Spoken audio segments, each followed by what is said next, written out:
Romantic Tales. Chapter 86. Li Hongyuan threw the chess piece back into the box. Imperial Father, you should find someone similar to you to play. In Urchin's opinion, third Imperial brother is a good choice. Li Hongming's smiling face was slightly distorted. What was the meaning of this? Someone who was about the same level as Imperial Father was said to have been defeated by him, Li Hongyuan? Even though this was the truth, it was still infuriating. Under noble Consort Su's gaze, before Lu Qingdi looked up and saw his face, Li Hongming forced himself to return to normal. It is Urchin's honor to play chess with Imperial Father. But Ken doesn't know if Imperial Father has the mood now. After all, Urchin's chess skills are much worse than 6th Imperial brothers. It is precisely because they are evenly matched that it is fun. Li Hongyuan stood. Clearly, no matter what Lu Qingdi chose, he didn't plan on accompanying him. Minxiang, let's go. Accompany Imperial brother to walk in the Imperial garden. Princess Minxiang, who was suddenly called, was at a loss. She unconsciously grabbed noble Consort Su's clothes, her resistance obvious. Noble Consort Su looked at her daughter and frowned. What is it? Minxiang, haven't you been complaining that you haven't spoken to your 6th Imperial brother in a long time? Isn't this a good time? But Princess Minxiang purposefully pouted. But Ken wants to accompany Imperial Father now. Ken hasn't spoken to Imperial Father in a long time. Finishing, she saw that Lu Qingdi seemed to want to say something and immediately moved forward. Imperial Father, Ken wants to stay by Imperial Father's side now. There will be plenty of time to speak with 6th Imperial brother in the future. Also, Princess Minxiang purposefully slanted her eyes at Li Hongyuan and pretended to dislike him. 6th Imperial brother isn't as important as Imperial Father. Lu Qingdi laughed. He seemed to be very happy that his daughter chose him and not that bastard. As expected, he was more important. Alright, just stay here. Your 6th Imperial brother knows the way. Let him go by himself. Li Hongyuan didn't even look at Princess Minxiang and walked out. Minxiang, don't make Imperial brother wait too long. Vile creature, did you not hear what Jin said? I want your sister to stay, but your sister doesn't want to go. Then Imperial Father should send someone to clean up those so-called concubines in the Imperial garden as soon as possible. If there is another scandal of this son seducing a concubine, Imperial Father's dignity will really be swept to the ground. Lu Qingdi's face instantly darkened. It was definitely because he didn't do as he wished, so this evil creature deliberately brought up this troublesome matter to annoy him. But looking at his appearance, he must have been up to no good from the beginning. He deliberately came to the palace to stir up trouble. If the marriage didn't satisfy him, perhaps he would have made a scene. So he was not satisfied that he didn't make a scene just now, and now he wanted to make up for it? She wanted to tell him to come back, but she changed her mind. Minxiang, go and follow him. Make sure he stays away from the others. Minxiang didn't expect this to be the result. She reluctantly agreed, then slowly moved out. Minxiang, don't let Imperial brother wait for too long. I don't want to say the same thing a third time. Princess Minxiang's body stiffened. She didn't dare to challenge her 6th Imperial brother's patience. Lifting her dress, she ran forward in small steps and followed behind Li Hongyuan. Seeing this daughter who was occasionally a little spoiled in front of him following behind that evil creature obediently like a little kitten without claws, it was simply fine. Lu Qingdi didn't have any temper. He was the emperor, how could he care about these things? She brought this shame upon herself, she couldn't blame anyone else. Third son, come and play 2 rounds with Zhen. Yes, Imperial Father. He had many children and only that one was disobedient. Suddenly his old heart was comforted. Thus, in the process of playing chess, Li Hongming experienced the feeling of a loving father's care. He was simply overwhelmed by the favor, so he couldn't concentrate during the game and frequently made mistakes. Thus, Lu Qingdi's heart that was damaged by his 6th Imperial son was repaired by his 3rd Imperial son. His mood naturally improved and he asked Li Hongming meticulously about all kinds of things. Li Hongming started to feel restless. Princess Minxiang obediently followed behind Li Hongyuan. If Li Hongyuan didn't speak, she also pretended to be a little mute and didn't take the initiative to speak. The palace servants serving her also didn't dare to breathe too loudly, following behind Eunuch Mu like little attendants. Perhaps it was because the incident with concubine Li had taught the imperial concubines too much of a lesson. They had been trying to meet Lu Qingdi in the Imperial Garden, but when they saw this living king of hell, all of their expressions changed subconsciously. Then they walked far away. There was no need for Lu Qingdi to clear the area. Li Hongyuan's clearing effect was stronger than the plague. As Li Hongyuan walked, he ruthlessly crushed the flowers. No matter how expensive they were, he crushed them into a ball in his palm. The flower juice flowed through the gaps between his fingers, drop by drop. Especially the red flower juice, it made Princess Minxiang think of something. Her delicate little face became deathly pale, and beads of sweat even faintly appeared on her forehead. Li Hongyuan turned around. Minxiang, are you afraid of Ben Wang? No. Looking at Li Hongyuan's handsome face with a smile that wasn't a smile, she didn't find it pleasing to the eye at all. Instead, she felt that he was like an evil spirit and subconsciously took 2 steps back. As expected, Minxiang is afraid of Ben Wang. Li Hongyuan reached out as if wanting to pat her head. No, don't come over. Minxiang flung Li Hongyuan's hand away. She turned and wanted to run, but for some reason she tripped and fell to the ground. Li Hongyuan frowned and bent down to reach out. Minxiang. He seemed to want to pull her up. Go away. Don't come over. Princess Minxiang curled up her body and closed her eyes, waving her hands vigorously. Li Hongyuan wasn't a good-tempered person. His face immediately turned cold and he slightly raised his hand. Eunuch Mu hurriedly went forward and put the handkerchief in his hand. As he carelessly wiped his hands, he coldly looked at Minxiang, who was sitting on the ground. His gaze was gloomy. Seeing that something was about to happen, one of Princess Minxiang's personal palace maids braced herself and went forward. Prince, don't be angry. The princess is just afraid of the red juice. She doesn't mean anything else. As she spoke, she put her arm around Princess Minxiang's shoulder and softly comforted her, trying to help her up. However, she kept paying attention to Li Hongyuan's reaction, afraid that he would get angry. Perhaps Minxiang was really frightened. No matter how the palace maid comforted her, it was useless. She even showed signs of going crazy. When they first noticed that something was wrong, someone ran to report to noble Consort Su. Thus, the 3 people in Jade Essence Palace naturally rushed over. What happened? Lu Qingdi asked with a calm face. Looking at the situation, it was obvious that Jin Qinhuang had bullied Princess Minxiang. However, Lu Qingdi didn't believe it, and neither did noble Consort Su. Their son was indeed not a good person sometimes. Even if he occasionally looked for trouble, other than those beauties that he fancied, he wouldn't take the initiative to provoke other women. Furthermore, Minxiang was his younger sister. More importantly, Li Hongyuan had never been interested in bullying the weak. He didn't even look at what kind of people he'd offended on a daily basis. Daring to talk back to Lu Qingdi, daring to sneer at court officials and disdainfully, daring to not be soft-hearted when dealing with his brothers.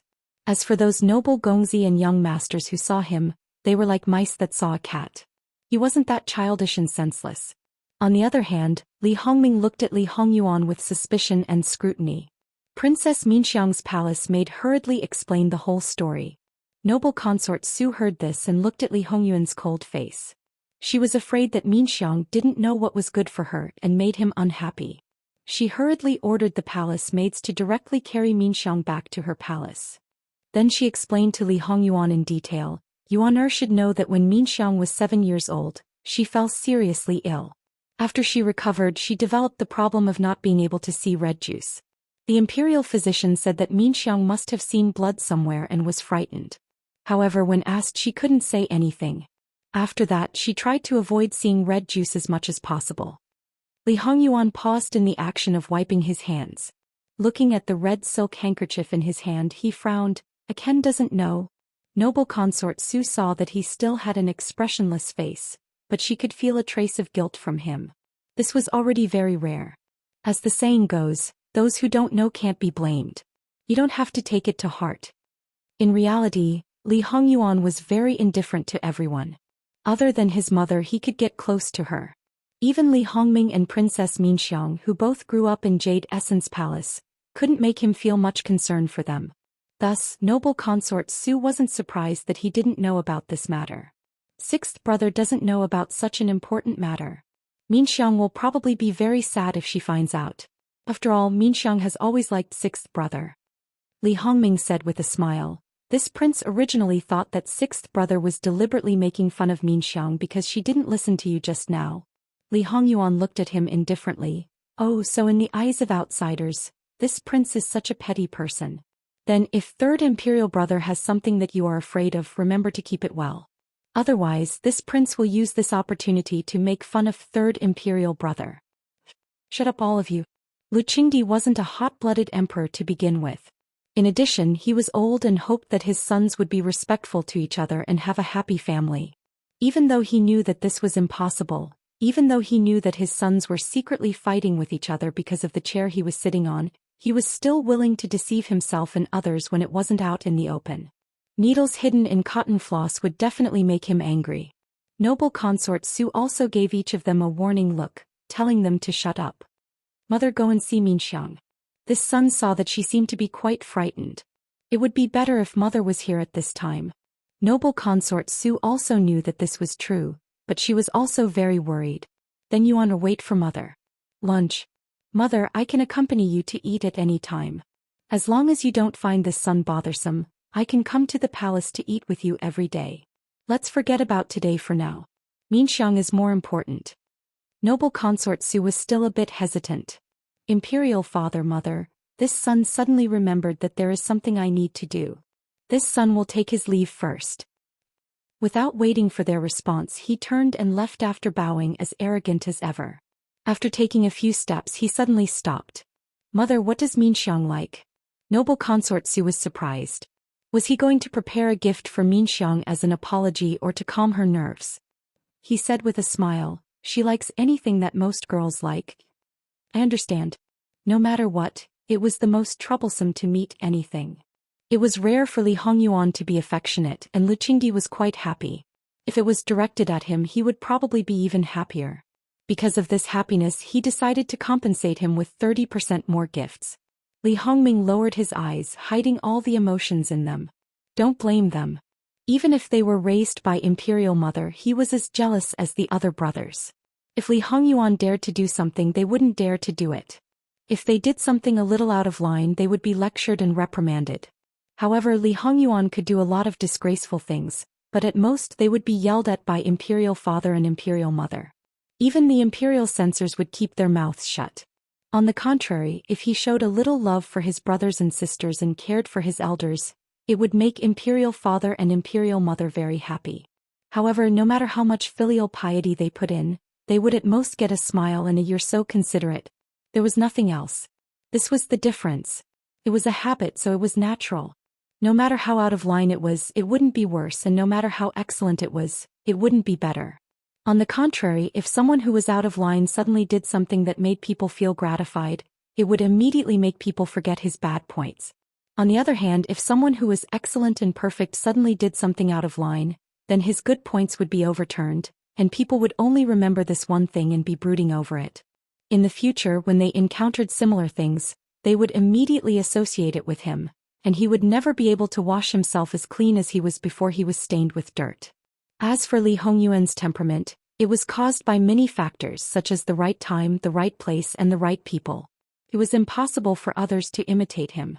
Li Hongming not only suspected that Li Hongyuan was deliberately scaring Minxiang, but he also suspected that the person who caused Minxiang to be afraid of the red juice was also him. After all, ever since Minxiang fell seriously ill, she subconsciously became afraid and distanced herself from Li Hongyuan. Of course, this wasn't obvious at the time and almost no one noticed. When Minxiang was young, she was very clingy and liked Li Hongyuan. She always followed behind him like a little tail. After she recovered from her illness, she seemed to be the same as before. Later on, they slowly drifted apart. There were many outstanding people out there, and it didn't make a difference whether he was there or not. After finding out that Qin Jingmin wasn't married and didn't have an engagement, he naturally made the decision. In reality, before Emperor Lu Qingdi knew about it, imperial concubine Su had secretly put pressure on the Qin family to break off the engagement with the Luo family. If it was any other family, even if it was the most outstanding one, they might be able to accept it. After all, it was only one person's future being cut off, and it could also benefit the other brothers. But Qin Jingmin's family was different. His father was his grandfather's only son, and he was the eldest grandson. Although he had two younger brothers, they were both born of concubines and were still young. No one knew what would happen in the future. For him to marry a princess was definitely a heavy blow to the family. Especially his mother, who only had one son and had placed all her hopes on him. Now that all her hopes were gone, one could imagine how much hatred she felt. But her daughter-in-law was a princess. Not only could she not put on the airs of a mother-in-law, she also had to serve her like an ancestor. Her son also had to live in the princess's residence and might not see her for 10 days to half a month. Everyone thought that Qin Jingmin was a docile sheep, but in reality, there was a wolf living in his heart. After losing his favorite cousin and ruining his great future, his mother was depressed and cried all day. As the saying goes, if you don't explode in silence, you will die in silence. And Qin Jingmin happened to be the former. He became a wolf that seemed to be silent but was actually ruthless. Princess Min Xiang was dealt with very badly by him, but she didn't dare to say anything. She wasn't pregnant for several years after their marriage and was scolded as a hen that didn't lay eggs. In reality, Qin Jingmin had never consummated his marriage with her. Even at this point, she didn't say a word to imperial concubine Su. Those who knew about this matter later really had a new level of respect for Qin Jingmin. Li Hongyuan's success in the end couldn't have been less due to Qin Jingmin's efforts. Although he had Sun Yilan's ability to govern the world, he could be regarded as Li Hongyuan's right-hand man. Logically speaking, if Princess Min Xiang hadn't stirred up the situation, Jingwan would have married Qin Jingmin in the end, and her life would probably have been smooth. Li Hongyuan wouldn't have had the chance to know that there was a woman like Jingwan in the world. From this point of view, all those who pushed Jingwan to that miserable fate should be regarded as Li Hongyuan's benefactors.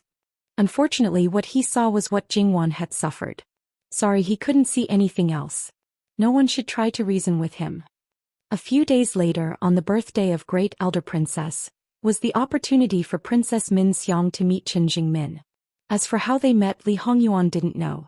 The only safe way was to trap Princess Min Xiang in the imperial palace, and Qin Jingmin couldn't enter the imperial palace, so he completely isolated the two of them. Before the palace examination, Qin Jingmin's marriage would be settled. At that time, even if Princess Min Xiang liked Qin Jingmin, without the previous encounter and the new opponent that was hard to deal with, she could only leave it unsettled.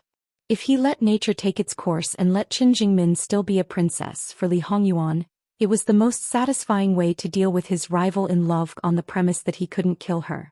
However, out of some considerations, Li Hongyuan didn't want to ruin Qin Jingmin's future. He could learn from Princess Min Xiang's method of snatching people away, but he had to find someone else. Many years ago, Li Hongyuan made Princess Min Xiang unwilling to seek blood, so he didn't prepare for this day so early. At that time, it was just a coincidence that he came up with this idea on the spur of the moment. He just happened to avenge Wanwan first.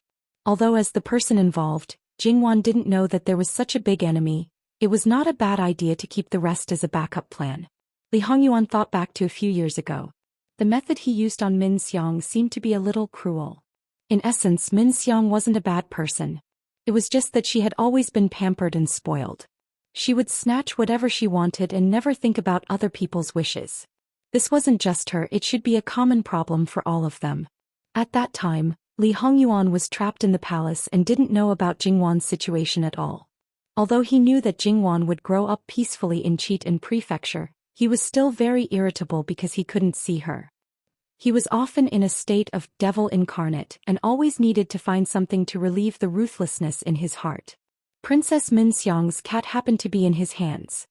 He was in a good mood and chose a good place, leading Min Xiang to find him alone. In front of Min Xiang, he skinned the cat alive and deliberately made it very bloody. Min Xiang's eyes were glaring red and her ears were filled with the cat's screams. This lasted for a long time. Later, he even imprisoned Min Xiang and blindfolded her. He placed the cat's corpse in her hands and removed the black cloth covering her eyes. The bloody corpse pierced directly into her brain in the most intense way. Min Xiang fainted from fright and fell seriously ill. However, when she woke up, she couldn't remember anything and was left with the problem of not being able to see red juice. And just in case, Li Hongyuan didn't let her see him from the beginning to the end. However, he always let her vaguely feel his existence. Chapter 87. Li Hongyuan left the imperial palace, But he didn't get on the carriage. He came out today to show off. Whether he needed it or not, Eunuch Mu considerately asked the guard to bring his precious horse. Sure enough, Li Hongyuan directly took the reins and patted the horse's neck. This reddish-brown precious horse had glossy hair without any impurities. It was fat and strong and its limbs were slender and powerful. Because of Li Hongyuan's action, it snorted twice and rubbed its head against his arm. Facing this horse that he had raised for several years, Li Hongyuan showed a rare trace of tenderness.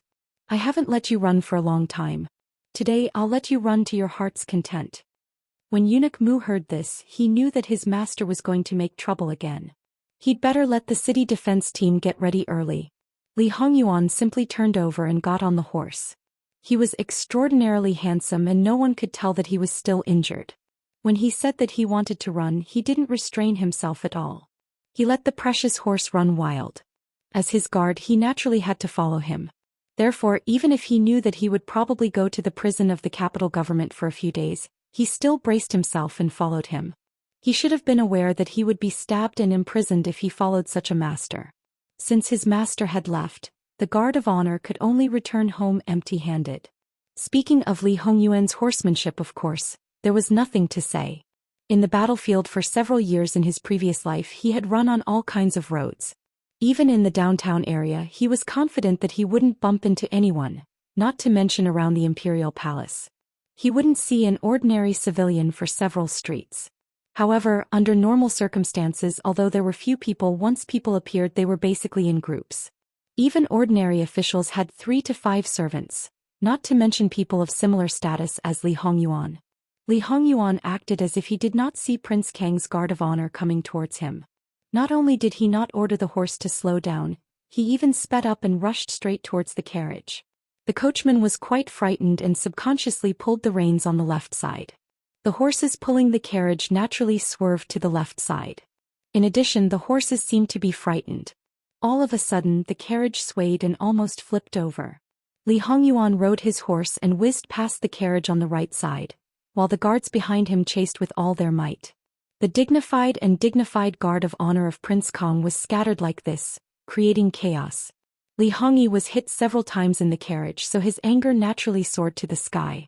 When the carriage finally stabilized, he loosened his grip on the wooden plank inside the carriage. Unable to restrain his anger, he got up and abruptly opened the curtain. Who is it? Did they eat a bear's heart and leopard's gall, to dare to hit Ben Wang's carriage? Who is it? He didn't see the main culprit. A bunch of trash. So many people can't keep the other party. What is Ben Wang raising you for?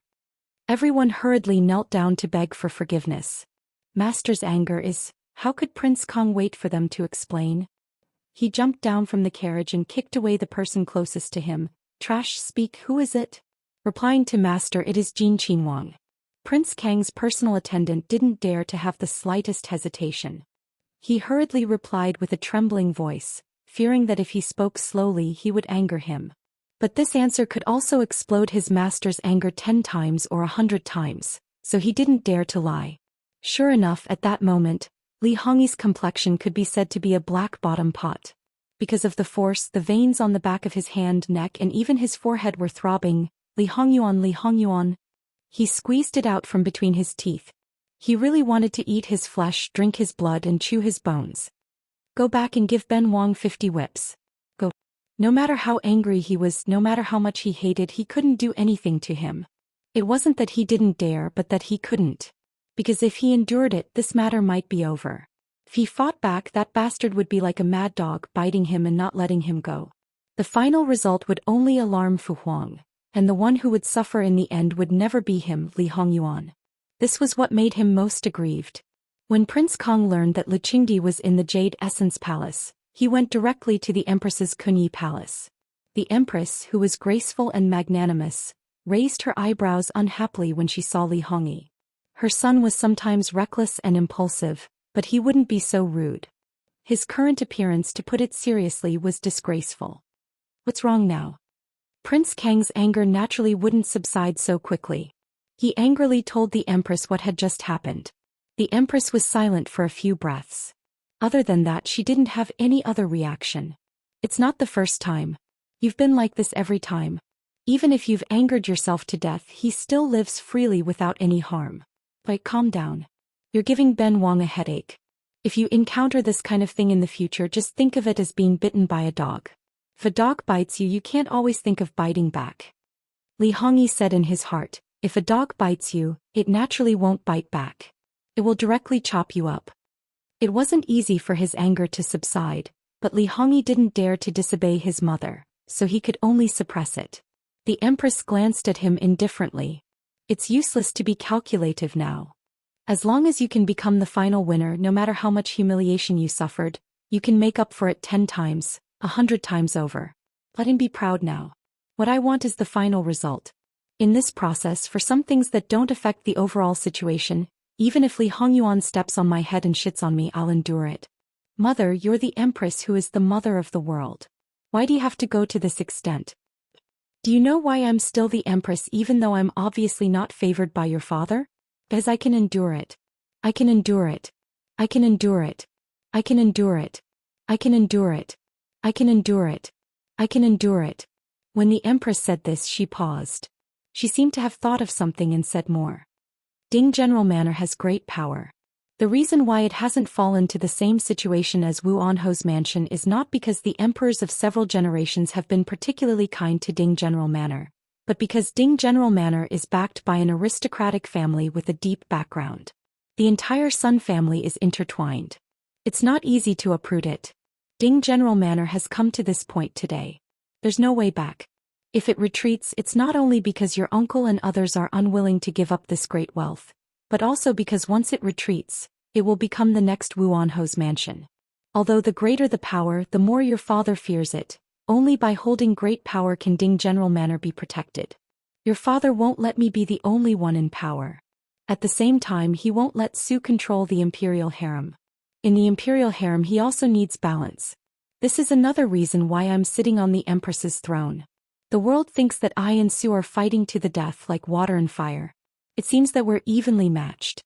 It's either the West suppressing the East or the East suppressing the West. We always lose one round and win the other. How can it be so coincidental and regular? There will be times when you're tired of fighting, but for more than 20 years, there's almost no time for rest. Why do you think? Because your father wants us to fight. Don't think that our fighting will make him angry. In fact, the fiercer we fight, the calmer his heart will be. If one day Empress Mother doesn't want to fight anymore, you'll probably have to enter the cold palace. Prince Kong listened to the Empress's understatement, but he could imagine all kinds of hardships. Li Hongyi's lips squirmed, but in the end he didn't say anything. There were some things that were useless to say. Empress Mother, what about Li Hongyuan? Why does father indulge him so much? Naturally, it's because of his birth mother, the imperial noble consort from back then. That woman was truly the most beautiful woman in the world. That woman's position in your imperial father's heart is something that all the women in the imperial harem can't compare to. For Su Shi to be able to be the most favored in the imperial harem for so many years, it can't be without the factor of that woman. How did she die? It said that she suffered from dystocia and hemorrhage. It said. This word was so subtle. The Empress nodded non-committally. If that was the case, then there was most likely a problem. Imperial father's indulgence towards sixth younger brother is simply unrestrained. Then with the other brothers fighting among themselves, will imperial father directly pass the throne to him in the end? All of us are targets that father set up for him. Thinking of this possibility, Li Hongyi's hostility was even stronger than Li Hongyuan's. Imperial son is thinking too much. An emperor without power and influence, what right does he have to sit on the throne? To be a rare emperor for a day? If father has that idea, he will naturally pave the way for him. Pave the way? How? Kill his other sons and the people behind them? Don't talk about whether your father has that much courage. Even if he really dares to do that, how many people do you think will be left in the end? At the same time, it will inevitably cause chaos. This country will probably. The unfinished words were spoken without finishing. If he can't do it openly, can't he train people in secret? The Empress glanced at her son. For a moment, Li Hongyi's face was burning. Although his mother didn't say anything, her eyes were clearly looking at him as if he was an idiot. It's not that I'm looking down on your father, but your father secretly nurtured a small number of people. It's still possible for him to nurture people who can support the entire court and the entire Qiyuan dynasty. The Empress smiled, and there was even some disdain and contempt in her smile. The Empress's smile made Li Hongyi shudder. He knew that his Empress mother was very powerful. He also knew that if it wasn't for his Empress mother's scheming behind the scenes, he wouldn't be Li Hongming's opponent at all. It was very difficult to admit that he was inferior to others. However, Li Hongyi wasn't really arrogant and didn't know his own limits. For example, there were many times when he was like a marionette in his Empress mother's hands. He didn't know if he would be the puppet for the Empress Dowager to govern from behind the curtain when he ascended the throne one day. The Empress acted as if she didn't see Li Hongyi's unpredictable expression. Before you entered the palace, I received news that your sixth brother played a game of chess with your father in the Jade Palace.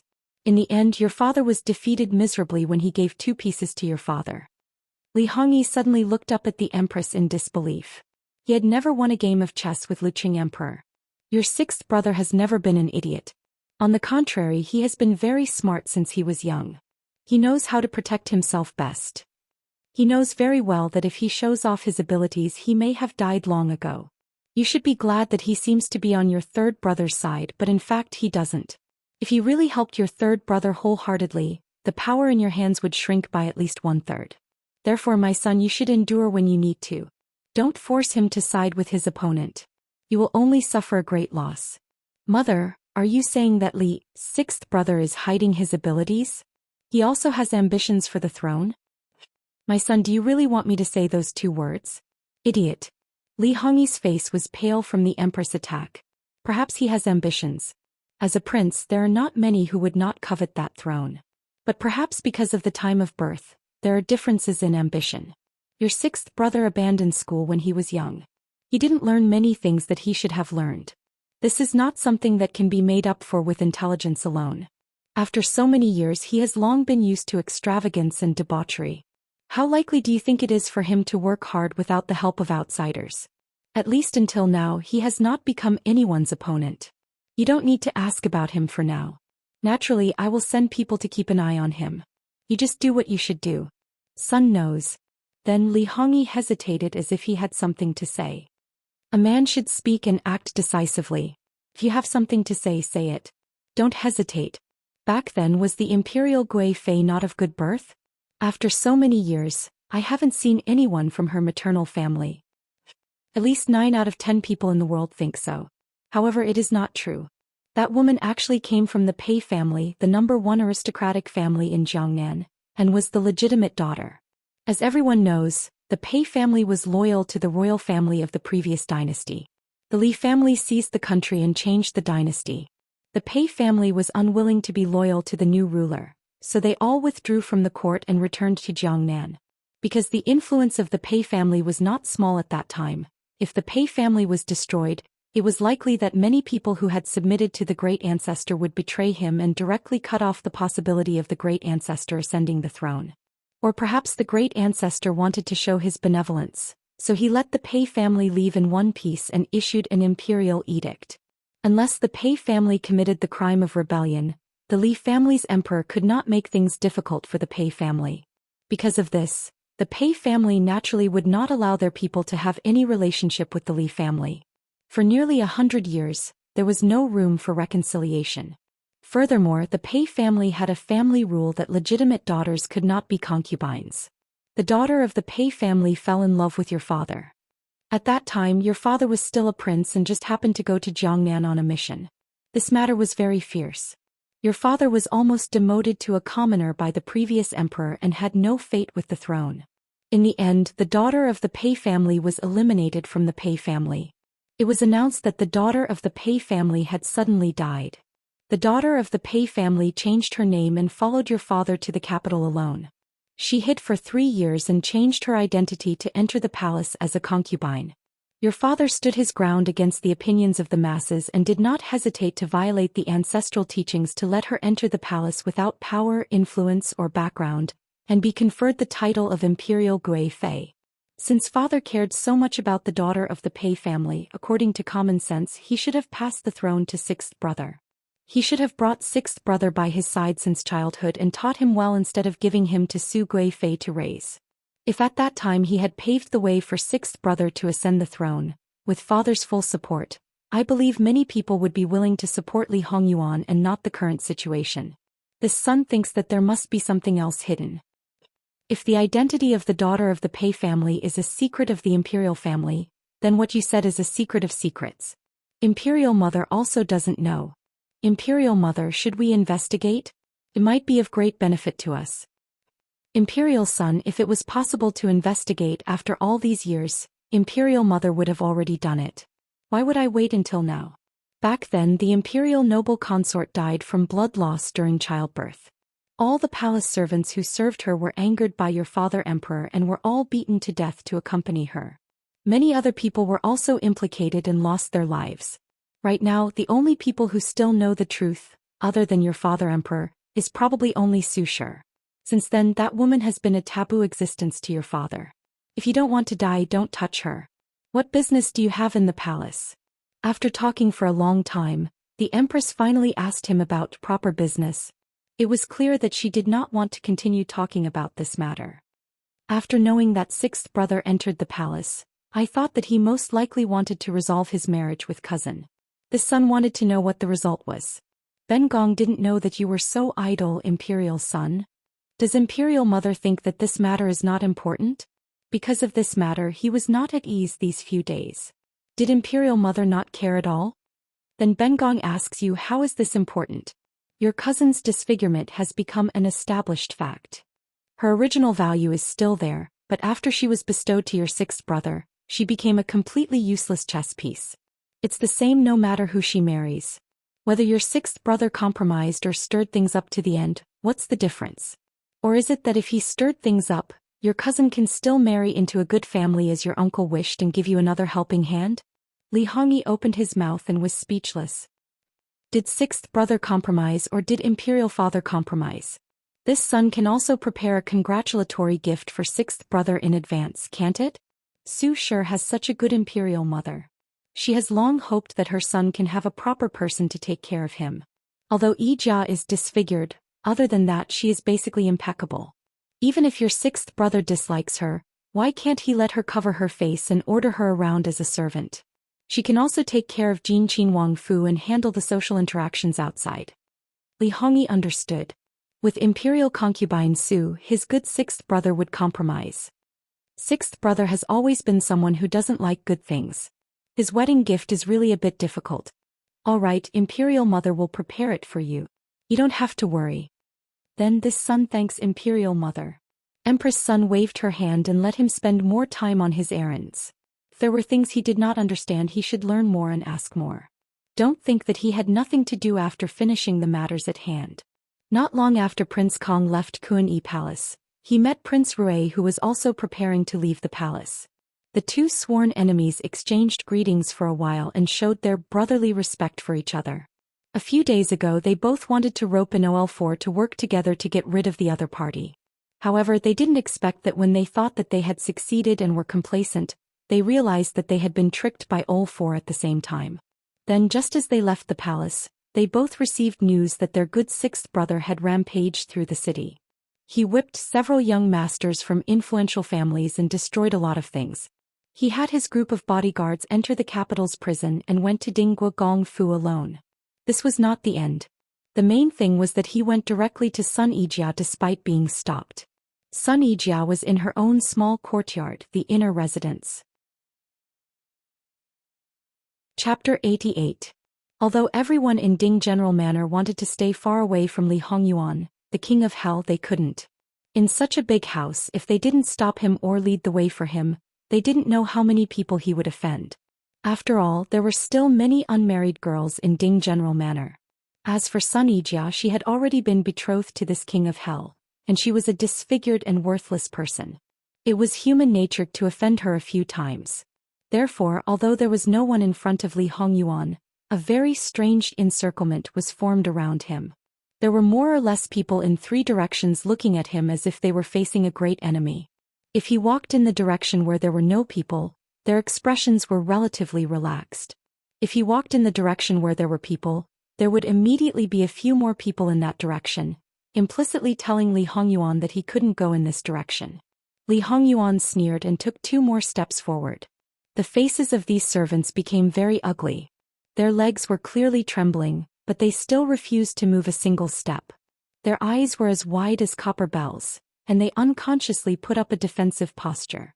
It was as if they were looking at death calmly. If Li Hongyuan took another step forward, they would really dare to make a move. What a group of loyal and good servants.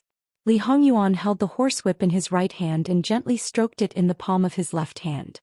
His eyes were dark, and the gloomy atmosphere around him seemed to have turned into a substance, making people couldn't help but tremble with fear. Suddenly the whip lashed out fiercely. Ah! With a scream, the whip fell precisely on the face of a servant in front of him. The servant covered his face and trembled. In the eyes of outsiders, Li Hongyuan had always been this frightening, but in fact it wasn't. At least if the people around him were present, they would know that his anger was absolutely not low now. Why do you think? He couldn't go anywhere else, but he could go wherever his Wanwan was? Today it was him. If it were someone else, wouldn't it be the same? So, in his heart there was only the person he cared about the most. If it weren't for Jingwan's coincidental appearance, he would have completely forgotten where he was going. He didn't even think about it. If it were someone else, would they be as unruly as he was, barging into someone else's backyard? That was why he was so unreasonable and unreasonable. He treated others with 2 different sets of rules. When it came to Jingwan, he had to use the best and most beneficial way for her. It was wrong to stop him now, and it was even more wrong to not stop him. Li Hongyuan's anger soared. His attacks were fast, accurate, and ruthless. The group of people screamed in pain from his slaps. Those who still had a bit of courage had all retreated to the back. Very good. She, the mistress of the family, was still here. She had made it clear before, but these people still dared to humiliate her daughter. It seemed that she was too good-natured. Li Hongyuan used his actions to tell them that he really knew where Sun Yijia lived. Old Madam Sun personally stepped forward and blocked Li Hongyuan's path. Wang Ye, Sister Jia has a female guest. Asking Wang Ye to move. Duchess Dingguo anxiously opened her mouth. A female guest? If it were someone else, Li Hongyuan's next sentence would probably be, what does it have to do with Ben Wang whether there is a female guest or not? However, because he knew that it was Jingwan, he naturally wouldn't say this. These people should also know that there is a female guest in your fu. Letting a man break in, Dingguo's mansion really doesn't take other people's girls seriously. These words were hurtful. If it was spread out, which girl would dare to go to the gate of Dingguo's mansion? It was as if their Dingguo's mansion was like that. Wang Ye, be careful with your words. Old Madam Sun's attitude became a little cold. Li Hongyuan smiled indifferently as if he was watching a joke. Grandmother, mother, there are so many of us here. Even if His Highness went to Little Sister's small courtyard to see Little Sister, it wouldn't be too out of line. His Highness is a descendant of the imperial family, so he definitely wouldn't do anything disrespectful. As for the female guest in my sister's courtyard, naturally, there's no reason for Wang Ye to move for an ordinary woman. I can only wrong that girl to move for Wang Ye. Sun Yilin, who was like the moonlight breeze, walked over unhurriedly. His eyes were clear and bright as if he was untainted by the mud. Li Hongyuan looked at him coldly. He didn't know that Sun Yilin was at home today. Whether it was a coincidence or not, in his eyes, Sun Yilin had evil intentions. If it was because of his previous life, Sun Yilin was a capable minister in his eyes and he looked up to him, then since Sun Yilin had feelings for Wanwan, his impression of him immediately fell to the lowest point. Especially when he thought of the same interests and hobbies as Jingwan, Li Hongyuan's expression became a little gloomier. In Li Hongyuan's eyes, there were many people who had the ability to govern the world, but there was only one Jingwan. How could Sun Yilin not feel Li Hongyuan's coldness and hostility towards him? The former was easy to explain, but where did the latter come from? Sun Yilin didn't intend to pursue the matter. After all, even if he asked, there was a 10% chance that he wouldn't get an answer. Old Madam Sun seemed to think that Sun Yilin's words were reasonable. She called the servant girl beside her. Go and invite the guest from Sister Jia's courtyard to the main courtyard. Li Hongyuan's target was Jingwan, not Sun Yijia. In his eyes, other than his Wanwan, who else had the charm to take the initiative to come to his door? With Sun Yilin's interference, it seemed that he wouldn't be able to see anyone. If others made him unhappy, he would make them unhappy 10 times more. There's no need. I'm more interested in having a drink with Master Lin now. His wanton eyes were full of malice. Duchess Ding's face changed in an instant. Her attitude towards Sun Yijia had changed a lot. She was willing to protect her daughter strongly, but only if Sun Yilin was not involved. If she had to choose between Sun Yilin and Sun Yijia, she would definitely choose to sacrifice one to protect the other. Your Highness, we've already come to this step. I think Yijia has already dressed up. Why don't you see Yijia? Perhaps your Highness will find that even if Yijia's face is ruined, the flaw can't cover up the jade.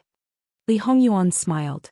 It was still a very seductive smile. Do you know what you look like now, madam? A procuress in a brothel who recommends the girls in the brothel to her patron. Duchess Ding was so angry that her face turned blue and she almost fainted. Old Madame Sun's face was not much better. When she looked at Li Hongyuan again, there was a faint unkindness in her eyes. The servants were also extremely embarrassed. They looked at Li Hongyuan as if they were looking at a monster. They had never seen such an arrogant person. Your Highness, please watch your mouth. Sun Yilin said unhurriedly. No one could tell that he was in a bad mood at all. Li Hongyuan felt that Sun Yilin seemed a little strange just now, but now he finally understood what was wrong. He narrowed his eyes slightly. Sun Yilin now had a trace of the cabinet chief who had experienced great changes in his family, the struggle for the throne, and the ups and downs of the officialdom in his previous life. He was calm, wise, elegant, and often smiled. You could never see anger on his face. Then he was sold by Li Hongyuan. Maybe he helped Li Hongyuan count the money and was sent to prison. Maybe he was grateful to Li Hongyuan for saving the lives of his family.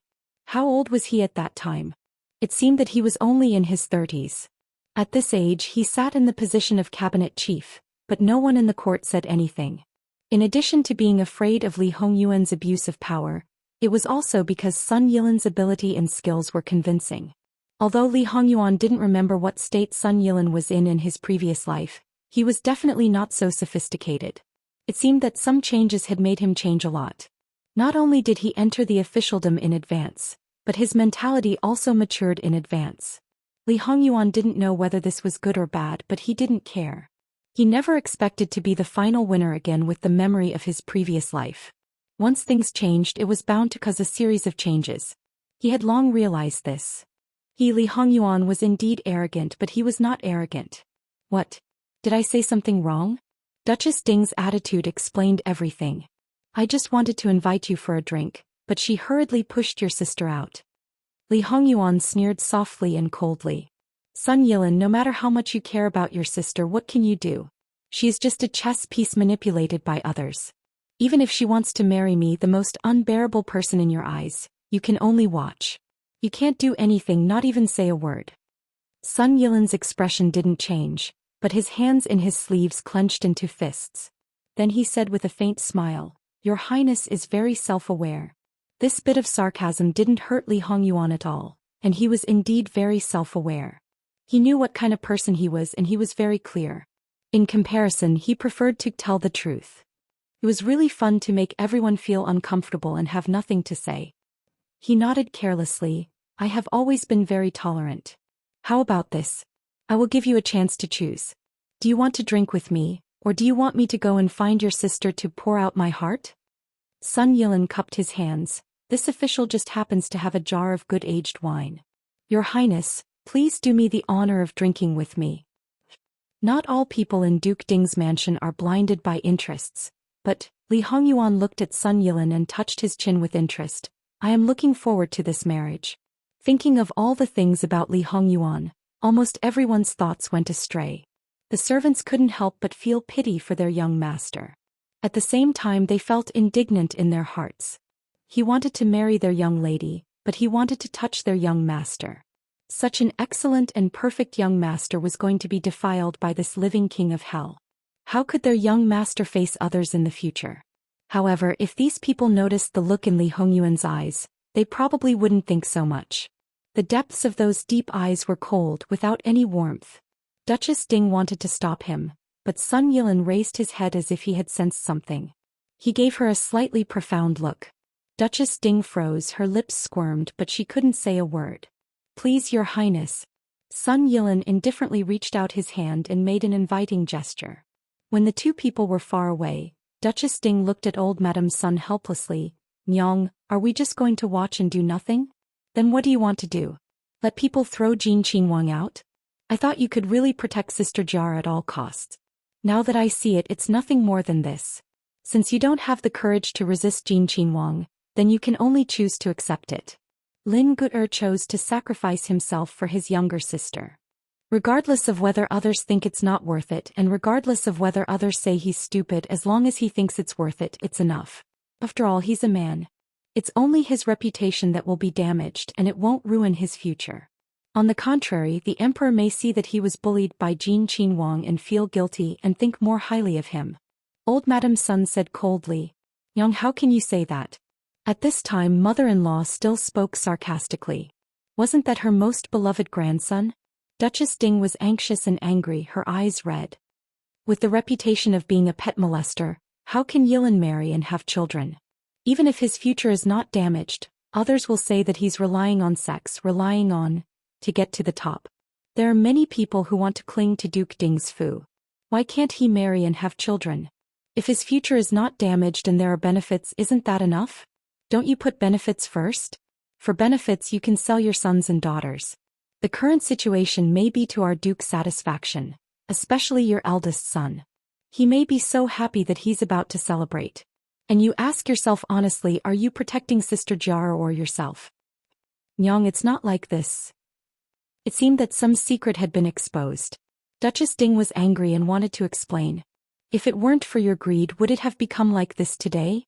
If it's really for Sister Jar's sake, as long as you give enough sincerity, I believe that the emperor will take back the order. Even if you yourself take out the thing at the bottom of the chest, this marriage can also be dissolved. But you never thought that way. Duchess Ding looked at old Madame Sun in disbelief. Nyong, how do you know that? Duchess Ding sneered. How would this old woman know about that thing? If you don't do anything, don't stop Brother Lin from doing something for his sister. After that, she turned around and left without the help of the maid. Obviously, she was not interested in answering Duchess Ding's question. Sun Yilin's courtyard was very large, and there were all kinds of precious flowers and trees in sight. However, because they were placed and taken care of properly, there were not too many good things put together. Instead, it felt cumbersome. On the contrary, there was a dazzling scenery at every step. Li Hongyuan casually plucked a flower. The tiny thorns on the branch pricked his finger. He casually threw the flower away. Raising his hand, a dark red bead of blood appeared on his fingertip. With a swipe of his thumb, the blood bead was wiped away. Sun Yilin stood to the side in silence. Li Hongyuan walked and picked flowers as he walked. He did the same thing as before in the imperial palace, destroying flowers ruthlessly. After walking around, Li Hongyuan did not see the 4 famous peonies collected by Sun Yilin. Then he saw the greenhouse in the courtyard. It's hidden quite well. He looked back at Sun Yilin. Why, you don't want to let Ben Wang take a look? Sun Yilin naturally knew what he meant. It hasn't bloomed yet. Presumably Wang Ye is also not interested. It doesn't matter if it hasn't bloomed yet.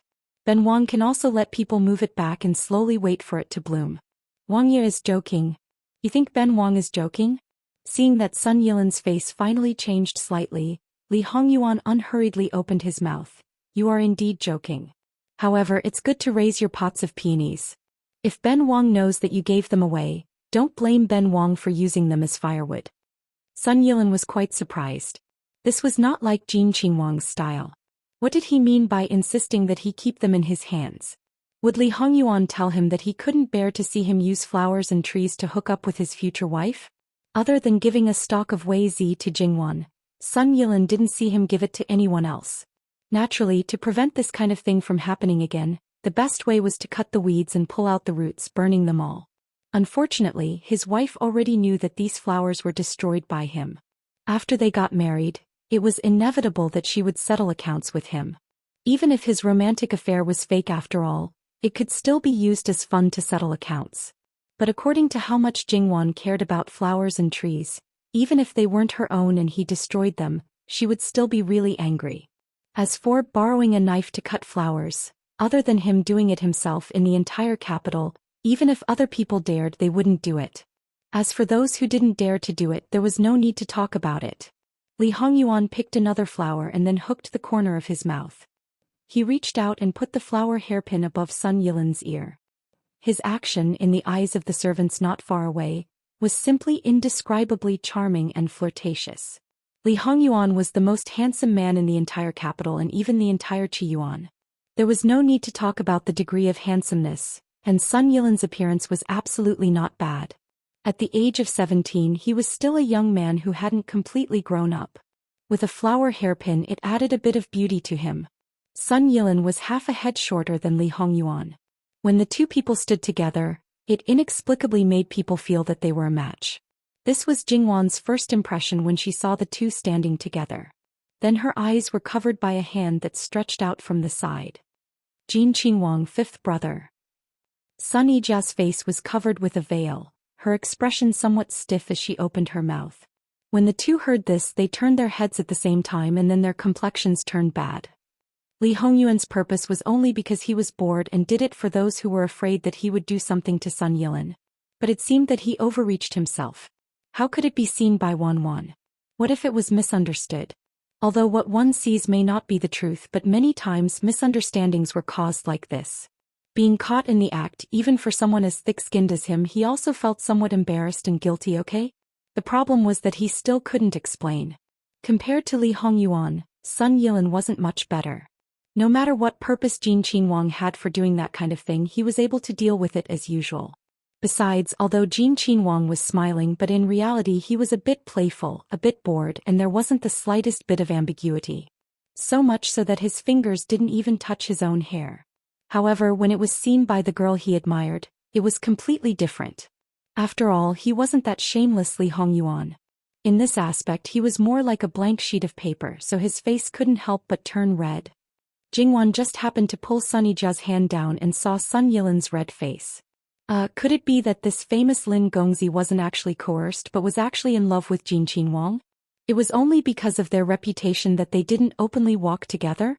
Li Hongyuan saw Jingwan's slightly flashing gaze and knew that she had misunderstood.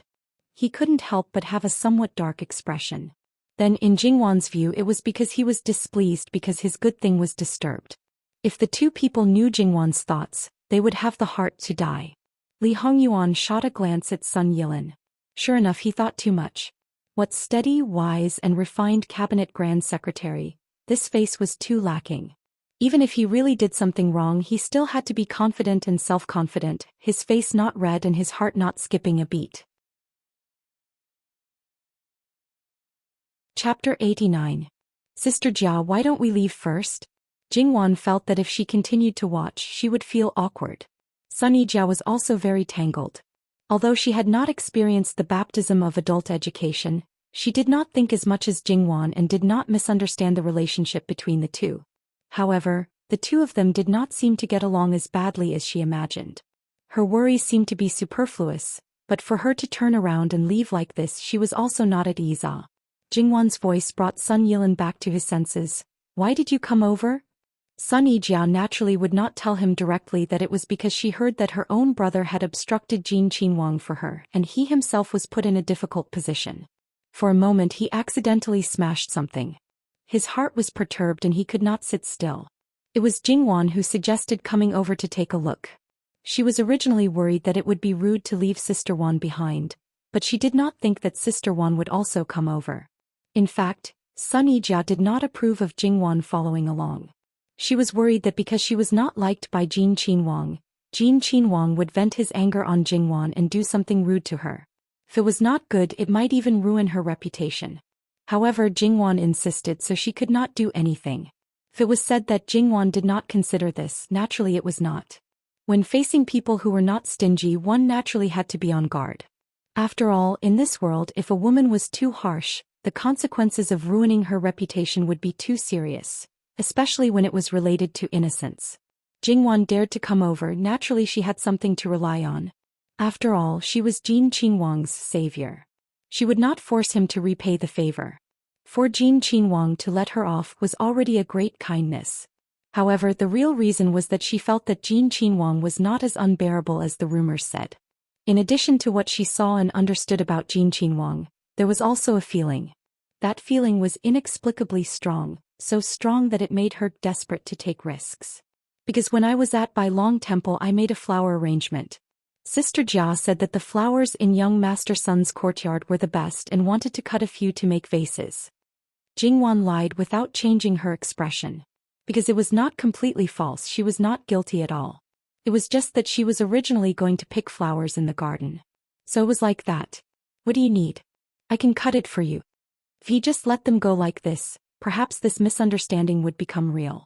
It would be best to clarify it now. As for Jin Qinhuang, what the hell was that? Even if the emperor came up he would have to stand aside. As for whether or not Jingwan would be fancied by a certain person with his protection, he could not let her suffer losses. Jingwan smiled faintly and nodded. The strange atmosphere had already disappeared. If she asked to leave for no reason it would be too deliberate. But now that she thought about it carefully she seemed to have thought too much just now. Although this man gave another man a hairpin, if it was not a special situation who would do that? However, there was still a kind of person in the world who was extremely poor and extremely vile. It seemed that Jin Qinhuang was such a person, at least on the surface.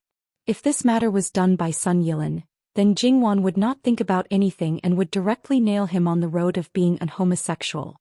Therefore it was not that this person with a terrible reputation did not have any advantages, but there were more disadvantages.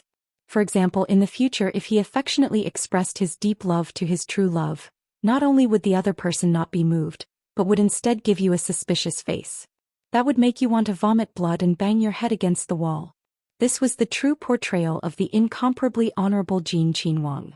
Then he would find that capturing his wife's heart was even more difficult than chasing after his wife. He could devise strategies and control the world, but it was difficult to win the heart of his little wife. His heart was tired. Li Hongyuan's purpose was originally Jingwan. Being able to see her was naturally an unexpected surprise. Only a fool would open his mouth to let them leave. He actually wanted to let the two people who were really eyesores leave, but unfortunately he could not. However, in the future when doing bad things, he still had to bring someone to keep watch. The servant girl quickly brought the scissors. Sun Yilin was about to take it when a hand came and snatched the scissors away. What do you want? Ben Wang will do it. Sun Yilin immediately restrained his smile. Even if the other party was a Wang Yi, he still wanted to violently beat him up. When he was courting the woman he admired and someone was making trouble, it was really not the ordinary kind of infuriating. Regarding Sun Yilin's thoughts, Li Hongyuan was very clear. It would be strange if he did not do something. Li Hongyuan carelessly tossed the scissors in his hand, as if he was not waiting for their reaction for a long time. He slightly tilted his head and lightly raised his eyebrows. His face was practically saying, "What do you want?" still not saying it. Jingwan did not know why, but she kept feeling that his line of sight fell on her body. Jin Wang Ye's long face was really not an ordinary one. From the side there were no blind spots. Those long eyelashes were absolutely natural. Occasionally when he blinked, it was like a small brush gently brushing against the heart. In addition, there was always some kind of flirtatious feeling that appeared on a big man's body. Whether it was the flower branches that he chose or the method of cutting, it could basically be used to make a flower arrangement. It only needed to be trimmed, the leaves and the like. Compared to the usual Li Hongyuan in the midst of hundreds of flowers, he was calm and tranquil. That scene was really pleasing to the eye and it did not contain any other emotions. If one did not pay attention to his face, even if it was the people who knew him best, they would not be able to recognize him at first glance. It was as if he was a completely different person. Sun Yilin half narrowed his eyes. There was no longer the previous gentleness and it was dyed with sharpness. Raising flowers and plants could cultivate the mind and nurture one's nature. In the end, the current Jin Wangye was also privately raising flowers and plants, and being in the middle of a sea of flowers he naturally calmed down. Or was the Jin Wangye that they knew was not the same person as him? Gong Mama, who was standing with the servants of Duke Dingfu not far away, had a completely different feeling from everyone else. The current Jin Wangye made her see the feeling when her own miss was tending to the flowers and plants. She had not been by Li Hongyuan's side for long. Although she knew that he let people raise a lot of flowers for Miss, she had never seen him do it himself. Just like many other things, she had never learned him, but he was knowing without learning. He was interested in the country, but he seemed to value Miss more than the country. In history there were many monarchs who loved beauties, but there was no monarch who loved beauties more than the country. If one could only choose one, the one that was abandoned was often the beauty. Not only that, the beauty was often scolded as a femme fatale, an evildoer who brought disaster to the country. The more miserable their end, the better. Before Gong Mama left the capital for Qianfu, she had asked Li Hongyuan a similar question because she did not think that the other princes had the ability to compete with him for the throne. How did he answer?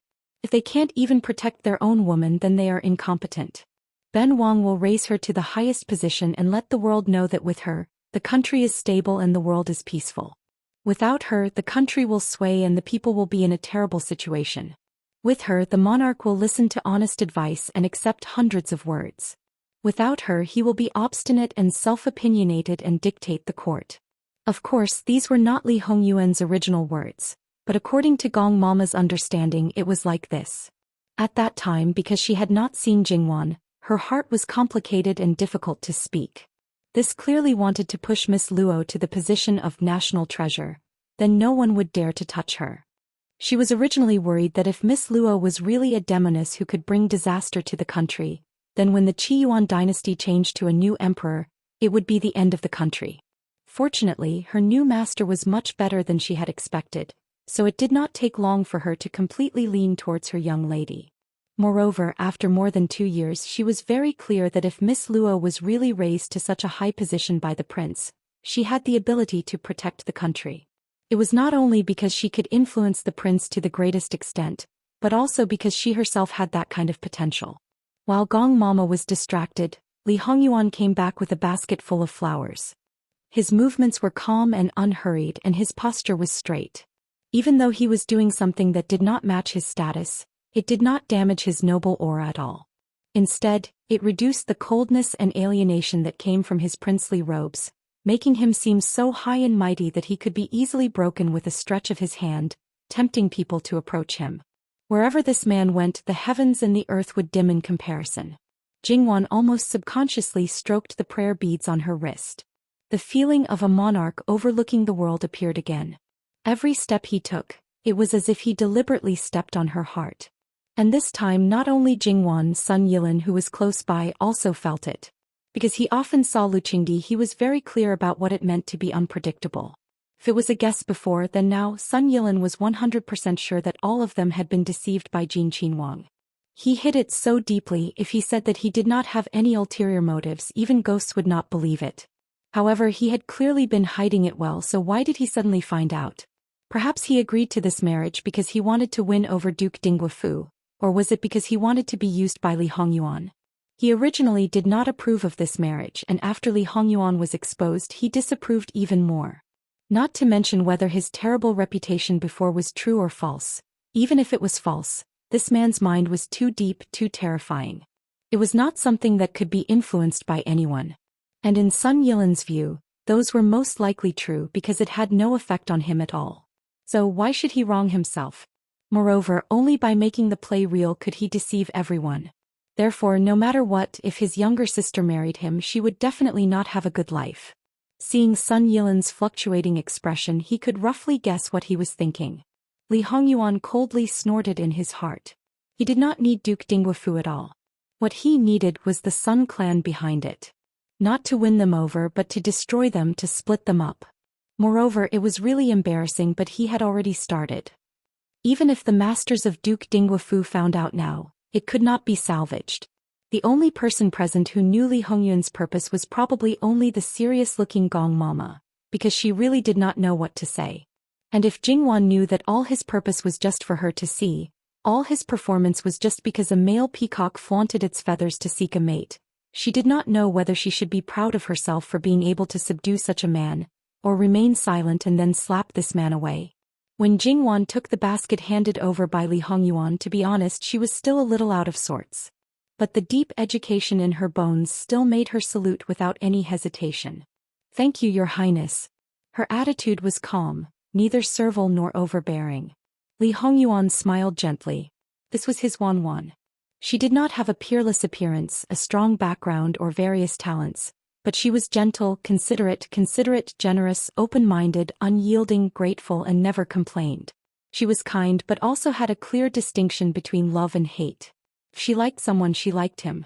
If she didn't like him, she didn't like him. He was not pretentious.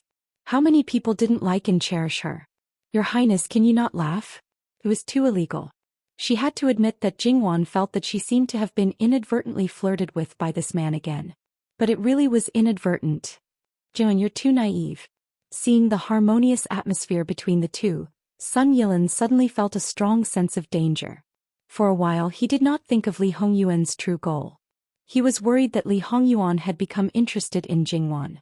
In the eyes of some people, Jingwan did not meet the standard of beauty in Li Hongyuan's eyes, but Sun Yilin did not think so. The face was not the only standard to judge a person's beauty.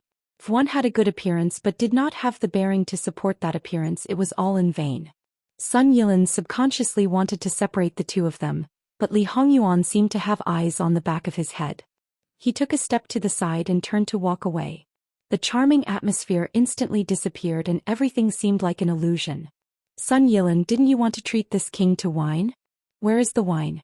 Take advantage of this king's good mood. So everything you did just now was because you were in a good mood? Sun Yilin hoped that it was only like this. Sun Yilin wanted nothing more than to quickly separate them as far as possible. Your Highness, please. Li Hongyuan looked at Sun Yilin with a smile that was not a smile. There seemed to be a deeper meaning in his eyes. Jingwan did not see this expression of his, but it fell into Sun Yilin's eyes. His heart skipped a beat. Anything could happen when one was drunk. The servant girls took the wine and prepared the dishes. Chapter 90. Why? Sun Yilin still did not give up and asked. It seems that you believe it. Li Hongyuan played with the wine cup and looked at Sun Yilin with a smile that was not a smile. Then he put the wine cup on the table and tapped his finger on the table. Facing this living king of hell who did not walk the normal path, it was really not an ordinary kind of tiring. Sun Yilin leaned over to fill his cup and sat back in his original position. He didn't know if it was because he was powerless, but his posture was not as straight as before and even had a trace of decadence. Li Hongyuan looked sideways at Jingwan, who was not far away. And that's right, in his eyes there was only Jingwan. The living person who was leaning against Jingwan was completely ignored by him. You don't want Sun Yijia to marry Ben Wang. That's right, Ben Wang doesn't want to marry her even more. What does Wang Ye want to do? My younger sister is already like this, asking Wang Ye to be merciful. Perhaps he knew that in front of Li Hongyuan, excessive emotions would not be of any help. Not only that, it was easy to lose his reason and fall into a disadvantage. So he gradually calmed down. If your Sun family had two more people like you, or if you were in the position of Duke Ding, even if Li Hongyi is an idiot, he would not be at a disadvantage in the process of competing with Li Hongming. Of course, the current you is not enough. You have to hone yourself for 2 more years. The Empress has contributed greatly to Li Hongyi being where he is now. That woman is top-notch in terms of tactics and shrewdness. But the fatal point is that her ambition is too big. A woman who wants to raise her son to be a puppet and rule the world herself often does not have a good ending. Li Hongyuan was still looking at Jingwan and thinking about Jingwan, but he was able to multitask and said casually. Sun Yilin, who had calmed down again, was shocked again, but he did not rush to refute his words. Even if he was her maternal family's nephew, he was still a foreign official and couldn't even see the Empress's aunt once a year. In the end, it was hard to say what kind of person the Empress was. However, if what Jin Qinhuang said was true, their Sun clan would be in danger. That's right, it wasn't just Dingguo Gongfu.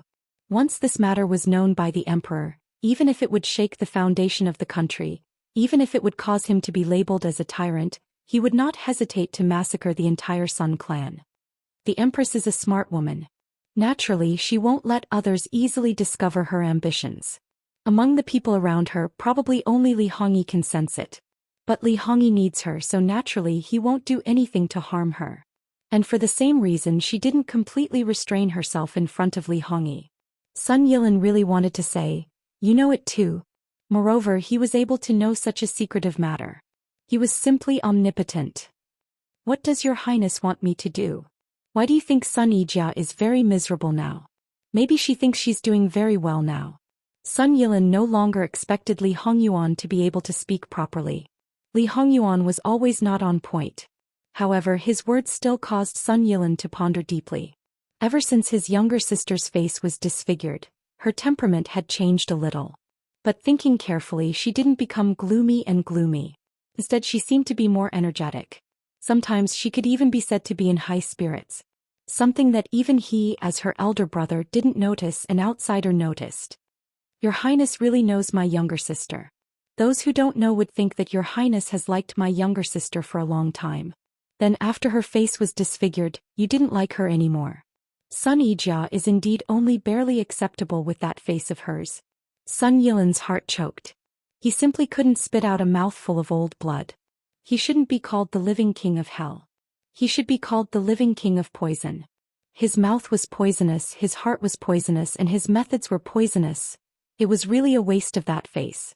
Perhaps it was because Li Hongyuan had been giving him one shock after another. It wasn't until now that Sun Yilan discovered that Li Hongyuan seemed to have been looking at his younger sister and Miss Luo. He definitely wasn't looking at his younger sister, so he couldn't help but be alarmed. What is your Highness looking at? You seem to be in high spirits? Naturally, it's the most beautiful scenery in the world. This time he got the answer after asking, but Sun Yilan wasn't the least bit happy. He didn't think that his courtyard could be called the most beautiful in the world by Jin Qinhuang. As for the two girls, needless to say, his younger sister didn't need to be mentioned. As for Jingwan, because he didn't know Li Hongyuan's thoughts towards Jingwan, even if he saw her at the last moment, it was impossible for her to be the most beautiful. Naturally, he excluded her. Then, perhaps he was just casually looking at a certain place, but was actually thinking about his own matters. Sun Yilan didn't think that he was lying. There was no need and he disdained to do so. Although Li Hongyuan couldn't directly take Jingwan into his arms, just looking at her like this was also not bad. It was enough for him to calm down. What is your Highness's intention? Please tell me, your Highness, so that this official can make preparations.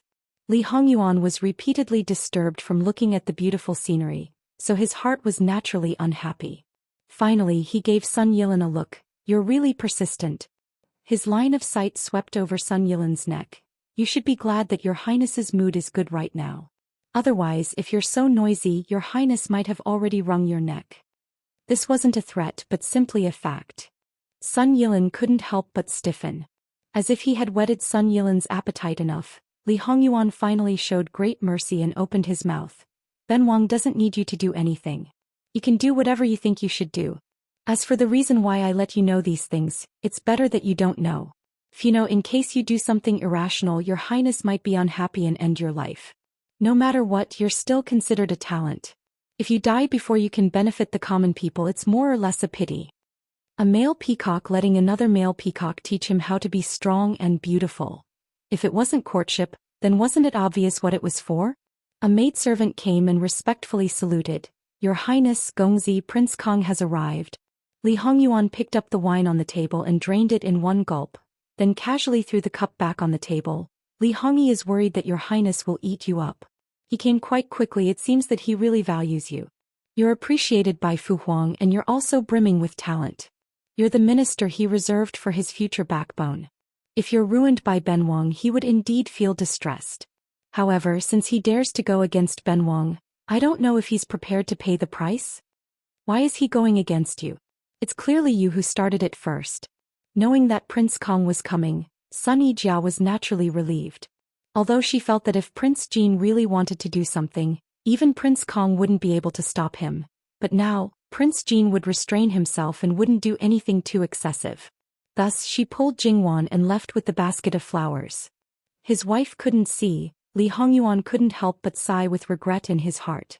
Already faintly seeing the figures of Prince Kang's party, Li Hongyuan suddenly made a move. With one hand he took off Sun Yilan's crown and with the other he tore open his clothes. Probably because they didn't expect that Li Hongyuan would suddenly make such a move, the servants at the side were so shocked that their mouths were wide open, and Sun Yilan was also somewhat stupefied for a moment. But when he saw Li Hongyuan casually throw away the crown, his fingers seemingly brushing past his collar, and then there was Prince Kang's furious roar. Li Hongyuan. Sun Yilan instantly returned to his senses, watching as Li Hongyuan indifferently withdrew his hand and sat back with a calm expression. With one hand propped up on the table, the other hand gently smashed the cup. His appearance was lazy, but his eyes were particularly gloomy and cold, as if he was really unhappy because he was disturbed. He was also really unhappy, but the reason for this was unknown. Sun Yilan could be considered to have seen with his own eyes this man's temperament, as well as the viciousness in his bones. Expressionlessly straightening his clothes, he glanced at the broken crown on the ground and stood up. Then just as he turned around he bumped into Prince Kong face to face. He saw that Sun Yilan's clothes were disheveled, his fine black hair was loose, his face was cold and his eyes were indifferent. There was no trace of the usual gentle and graceful young master's appearance. Greetings to Prince Kong. This official has been disrespectful. Please allow this official to tidy up. How could Prince Kong say anything else? He hurriedly waved his hand to let him leave. When Sun Yilan entered the room, Prince Kang's anger completely exploded. Li Hongyuan, what do you want to do? Those lowly commoners can't satisfy you, so you extend your hands to Yilan? You're willing to degrade yourself, don't cherish your reputation and go against morality and morality. It's fine, but you still want to stain Yilan with dirty water? Do you think that you can do whatever you want just because you have Imperial Father's support? This prince is telling you, if you dare to touch a single finger of Yilan, this prince will definitely not let this matter rest even if Imperial Father severely punishes you. Prince Kong, your voice was so loud that even the people outside the courtyard heard it clearly. Inside the room, Sun Yilan's face darkened. He really wanted to grab Prince Kang's collar and shake him hard. Pig brain, originally only a few people knew about it. Did he want everyone to know about it? Originally there was nothing, so this nothing would become something. He was afraid that it wouldn't be long before the capital would be flooded with all kinds of erotic poems, songs and stories, all about splitting peaches and being gay. Although they wouldn't name names, but his and Jin Qinhuang's status was there. Anyone who saw it would involuntarily associate it with them. And some people who walked outside the courtyard simply couldn't wait to clap their hands and cheer. This old sixth was infuriating, but the things he did were absolutely satisfying. And there was also a certain idiot. Continued to shout, continued to scold even more harshly. It would be best if you completely enrage old six. Li Hongyuan raised his head to look at this Li Hongyi. He didn't say anything and didn't move. That gloomy gaze made Li Hongyi somewhat fearful. What, did Ben Wang say something wrong? Li Hongyi resisted the urge to retreat. It doesn't matter if it's right or wrong. Ben Wang just feels that eldest imperial brother's temper is so big. It doesn't seem like you're protecting your own younger cousin, but more like Ben Wang is stealing your person. Li Hongyuan, don't talk nonsense. Prince Kong clenched his fists, his face flushed red with anger. Even if Ben Wang poked at your thoughts, there's no need to get angry out of humiliation. Why didn't you say so earlier? If Ben Wang knew earlier, Ben Wang definitely wouldn't have made a move against Sun Yilan. For this kind of matter, even if you don't trust others, you should trust Ben Wang. Ben Wang is leading by example. Not like those pedantic old fogies. How could Ben Wang expose the matter and forcefully break you two apart? Li Hongyuan said and sighed with infinite melancholy. After tidying up, he resumed his gentle as jade appearance. However, when he heard Li Hongyuan's words, his face cracked a little. As for the people who came in from the outside, Li Hongyuan mostly had an air of hostility and looked at people with his nostrils. If there was no need, he would never open his mouth. But sometimes when he opened his mouth, he could turn red into white and white into black, infuriating people to death. Although they knew that he was talking nonsense, there were still people who couldn't help but sweep their eyes back and forth between Li Hongyi and Sun Yilan. Thinking about all the things that happened in the past, Jin Wang's words didn't seem to be completely fabricated. When Kong Wang heard those not-so-subtle mutterings, he only felt his head swell. When he thought about the humiliation and depression of the past, his eyes gradually became bloodshot and faintly red. He forgot the Empress's warning not long ago and like an angry beast, he raised his fist and pounced at Li Hongyuan. Li Hongyuan dangerously narrowed his eyes. In this life he didn't learn anything else because it was all things that were memorized in his mind. But martial arts were different. If he didn't advance he would fall back. If he didn't practice he would become a cripple. Therefore, in terms of martial arts he was already the most powerful among the brothers. What's more, he also had rich experience in fighting enemies. Could be said that if he wanted to kill Li Hongyi, it would be an easy matter. With a sidestep he avoided Li Hongyi's attack, but Li Hongyi directly fell down because he missed. Li Hongyuan took advantage of the situation to get up and unceremoniously stepped on Li Hongyi's back. With a ruthless expression he crushed it. Not surprisingly, he heard Li Hongyi's painful groan. Everything happened too quickly. By the time Li Hongyi's guards recovered and rushed into the pavilion, Li Hongyuan had already retracted his foot and stood with his hands clasped behind his back. Looking at the guards who were about to pull out their swords, he sneered, "If you have the courage to pull out your swords, why are your hands shaking? Today Ben Wang will teach you well." With lightning speed he pulled out his swords, moved back and stabbed forward. That guard who had his sword stolen was pierced by his own sword. Blood flowed out, his eyes widened and his pupils contracted. Li Hongyuan let go and he fell to the ground. Coincidentally, a part of his body pressed on Li Hongyi's body, causing him to be covered in blood. In addition, the guards hurriedly retreated. Even if they were terrified, they forced themselves to suppress the urge to pull out their swords to defend themselves. If they dared to do so, not to mention whether they could beat Jin Qinhuang or not, even if they didn't die on the spot, they would undoubtedly die afterwards.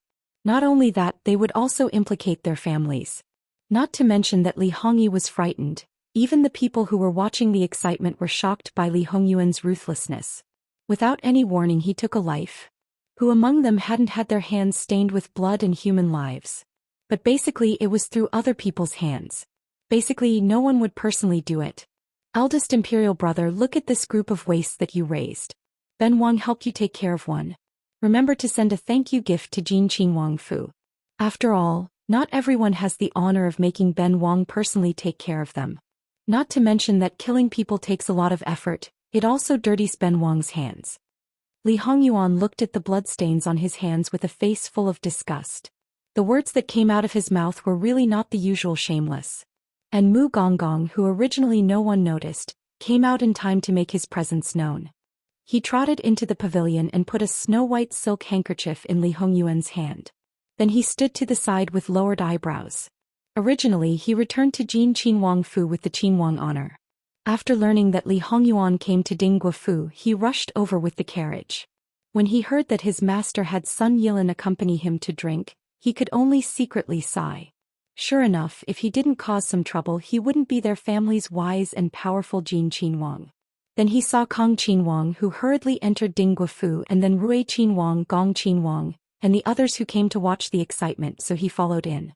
Li Hongyuan wiped very carefully, but after all it was just wiping, so naturally it wasn't too clean.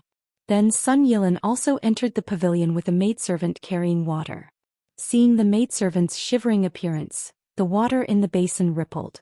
Sun Yilin personally took it. "Wangya, please wash your hands." Li Hongyuan saw that his face was a little green, but he still held the basin steadily. The current Sun Yilin hadn't seen this kind of scene. Li Hongyuan looked at him with a smile that wasn't a smile, slowly soaking his hands in the water to wash.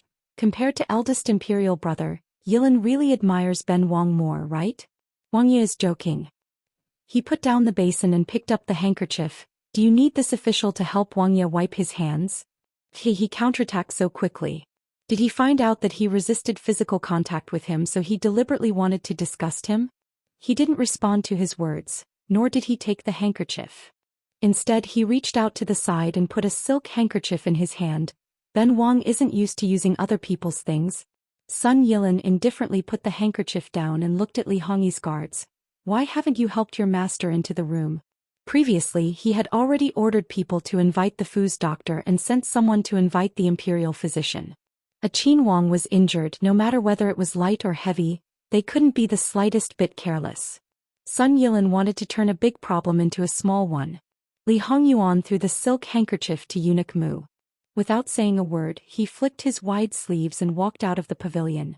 The crowd of onlookers subconsciously made way for him, not only because of the blood on his body, but also because of the strong evil aura. The two brothers fought. Although Qinhuang Kong was the one who attacked first, he was also the one who was injured. Therefore this matter wouldn't end so easily. In the end they still needed to see how the Qinhuang Kang's injury was. Moreover, when Li Hongyuan had a good relationship with Nanfeng, it would be officially put on the table of Emperor Lu Qingdi. Li Hongyuan didn't care about the consequences. He directly returned to the prince's mansion, took a bath and changed his clothes. Then he asked, "Did Wanwan go back to the Luo family?" After what happened in Ding General Manor, even if it was hidden, Sun Yijia wouldn't be able to hide it from her brother's attention. With Jingwan's keen senses, even if she didn't know what happened, she would know that something had happened. Naturally she wouldn't stay for long. Replying to Master No. "Prepare the carriage." This prince wants to see her. Yes. Then Jingwan was stopped halfway. After knowing who the other party was, she looked at the small carriage covered with green cloth. She knew that the other party was considerate of her. In addition, the other party's identity seemed to make it impossible for her to refuse. She gave Gong Mama and the maids a comforting look and calmly got into Li Hongyun's carriage. As the saying goes, if it's a blessing, it's not a curse. If it's a curse, it can't be avoided. There was nothing to be afraid of. Chapter 91. Even though Jingwan was pretending to be calm, the slight blush on her cheeks and the flustered look in her eyes still fell into the eyes of a certain beast. Not to mention that he was already experienced with age and had a pair of discerning eyes, he would naturally not pay attention to people he did not care about. As for the person he cared about the most, Li Hongyuan did not even have to think to know what Jingwan was thinking about. After all, Wanwan was a young lady who had never experienced love before. Even if she was a mature and experienced person, it would be strange if she was the same in this aspect. Taking advantage of the moment when Jingwan lowered her eyes to greet him, Li Hongyuan could not help but smile. He clenched his fist and placed it by his lips to prevent himself from laughing out loud. However, when he saw Jingwan's rosy little face, he really wanted to pull her into his embrace and take a few bites of her. As some thoughts started to stir again, Li Hongyuan's eyes became increasingly deep and serene. At this moment, Li Hongyuan did not say "get up" and Jingwan remained in her original state. Li Hongyuan looked at her quietly and saw that the blush on her face had disappeared and returned to its natural pink color. She did not have any makeup on her face and her lips were very beautiful and tender. Li Hongyuan rubbed his lips and recalled the delicious taste that he had plucked from her lips in his previous life. Not to mention that she was still young and in her prime, her lips were tender and soft. In his previous life, due to the ravages of wind and frost, she had inevitably become rough even though she was a natural beauty. Even though her lips were a little chapped, the taste still made his heart palpitate. In his previous life there were many beautiful women of all shapes and sizes, but at most he would stop after tasting them. This was probably because Shangxin had triggered the deepest feelings in him. Perhaps at that time he had already completely fallen into her hands. He might have resisted at the beginning, but when he allowed himself to sink into her, she was gone. When they met again, Jingwan heard what sounded like a painful groan from Li Hongyuan and instinctively lifted her eyes to look at him. She saw that he was frowning and clutching his chest. His breathing was a little heavy, but his eyes were fixed on her like a wild beast that was ready to pounce. Jingwan could not help but take a step back. She did not know if this action had angered him, but Li Hongyuan suddenly stood up, grabbed her wrist and pulled her into his embrace before returning to his original seat. "Your Highness," Jingwan exclaimed. Perhaps she was subconsciously apprehensive about the current situation, but she subconsciously lowered her voice and pressed her hands against Li Hongyuan's chest. Feeling Jingwan's resistance and struggle, Li Hongyuan's arms tightened. "Wanwan, you still want to leave me, you still want to leave me. I'm telling you I won't allow it, I definitely won't allow it." There was a strong possessiveness and an unspeakable fear in his voice. Jingwan thought of the night he was injured. He was also like this in a daze. She knew that it was not wise to go against him at this time, so she obediently waited for a while. After hesitating for a while, she reached out to pat his back. "Your Highness, calm down. This subject's daughter is not. Don't talk, let me hold you for a while." Every time Li Hongyuan thought of his past life, Jingwan's tragic death, he would go crazy. Now that Jingwan was here, he quickly regained his senses. It was not like before when the people by his side always had to suffer. However, she was already in his arms. Even if a certain person came back to his senses, he would not let go so easily. This was her boss. Jingwan knew that she could not afford to offend him. If things got out of hand, she would be the one to suffer, so she obediently let him hold her. But when she thought of how this was older sister Jia's fiancé, even if they hated each other, she could not help but feel guilty for betraying her best friend. She silently apologized to Sun Yijia in her heart. A while was fine, but wasn't this a little too long? "Your Highness." Jingwan pushed him, her intention obvious. Even if he was reluctant in front of Jingwan, he easily compromised and let go.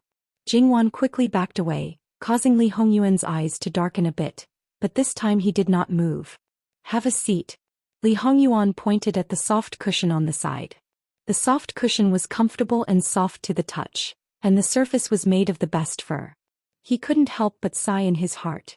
As expected of a member of the imperial family, ordinary people would not be able to see it, and even if an official's family had it, they would definitely cherish it very much. With the skillful hands of the embroiderers, not a single bit of it would be left behind on the clothes. But this one was good, sewing a large piece of it into a cushion. He casually looked at the things placed inside, and any one of them was of good quality. It was completely different from the shabby things seen outside. Li Hongyuan saw Jingwan's actions and expressions.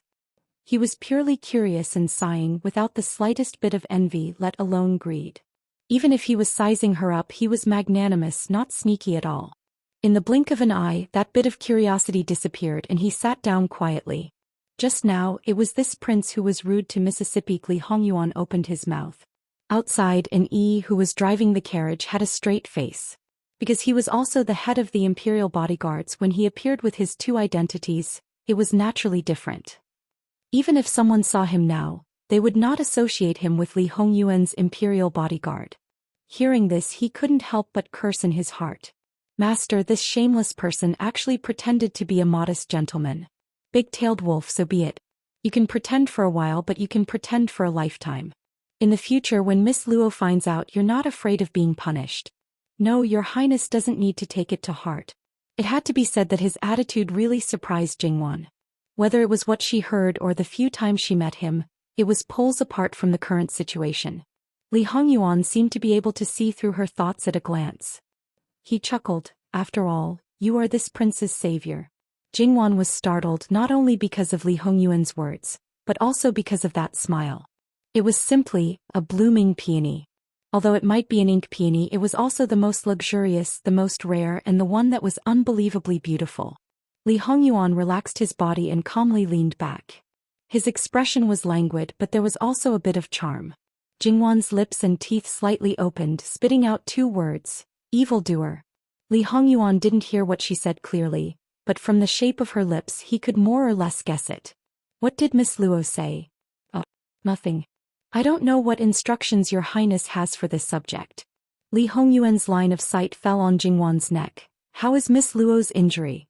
Jingwan subconsciously reached out to cover her neck, but seeing Li Hongyuan's calm and upright expression, as if he really was just concerned about her and didn't have any other meaning, Jingwan felt that she overreacted. Her face reddened and she put down her hand, thanking your highness for your concern. It's almost healed. What does Miss Luo want? Li Hongyuan acted as if he didn't notice her movements and spoke softly. Jingwan hesitated for a moment. This subject thinks, your highness's bodyguard should have passed on this subject's words to your highness. Li Hongyuan waved his hand. That's nothing. Although this prince is a bit of a bastard, it's not to the point of forcing people to do things against their will. Moreover, this isn't as simple as saving your life. Jingwan understood the meaning behind Li Hongyuan's words. If she didn't ask for something, perhaps Jin Qinhuang wouldn't be at ease. She had caught his handle, so how could she let him have some handle on her? Jingwan was silent for a moment before she slowly opened her mouth. Can your highness and Jia Jiejie dissolve the engagement? Li Hongyuan probably didn't think that she would make such a request. Miss Luo's concern for her good friend is truly meticulous. Jingwan could hear that his tone had become a bit colder and knew that her request was very inappropriate. As the saying goes, it's better to tear down a temple than to destroy a marriage. Moreover, by making such a request, wasn't it clearly telling him that he wasn't a good person? Even as an outsider, she would rather damage her good friend's reputation and wanted to interfere with this marriage. Looking down on him like this, even if it was an ordinary man, he would be angry, not to mention that he was of noble descent. These words could be compared to offending one's superior. Jingwan hurriedly got up and apologized. This subject's daughter is rude. Please forgive me, your highness. To be disdained by the person at the top of one's heart. It was impossible to say that one didn't feel anything. What's more, she was so attentive to other people, yet she was so distant with him that she could even be considered a stranger. He was very unwilling.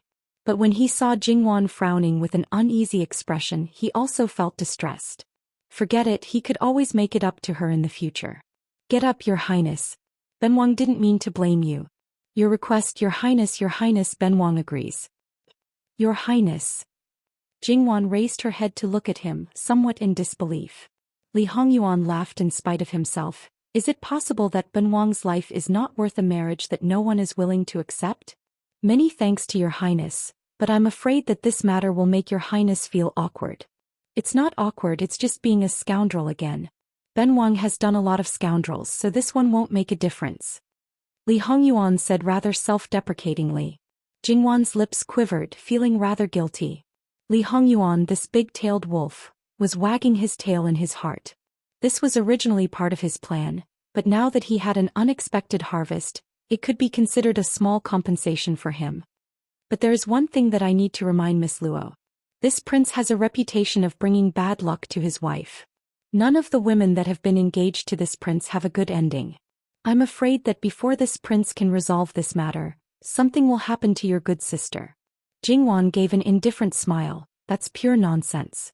This subject doesn't believe in such things. Even if something like this really happened, it's probably because I haven't met the destined person. That's right, you haven't met the destined person.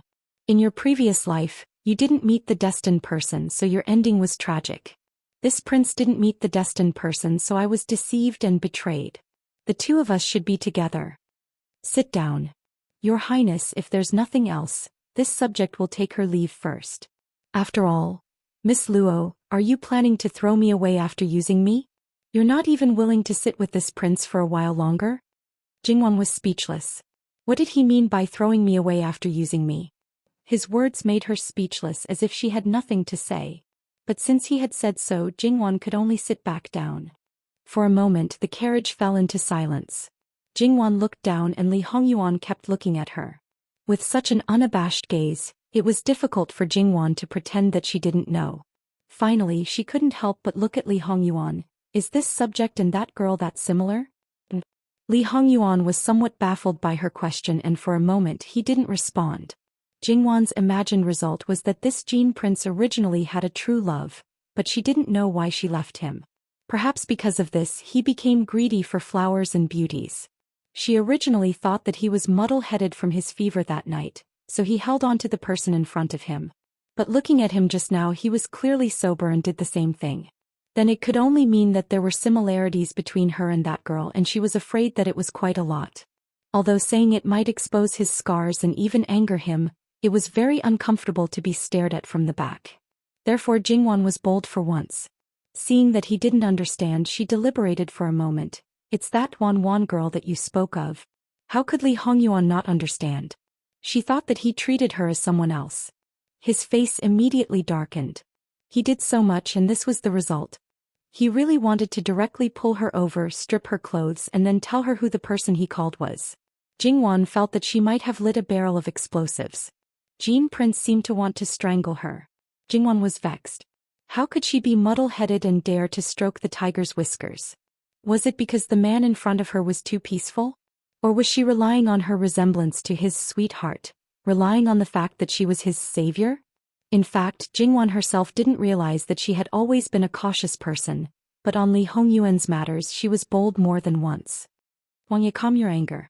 Who told you that? Li Hongyuan said through gritted teeth. Is it not? Jingwan weakly asked. Li Hongyuan was choked by her. It had always been him choking others. Was Jingwan here specifically to subdue him? In fact, Jingwan couldn't be blamed for thinking this way. There was no way to explain this matter.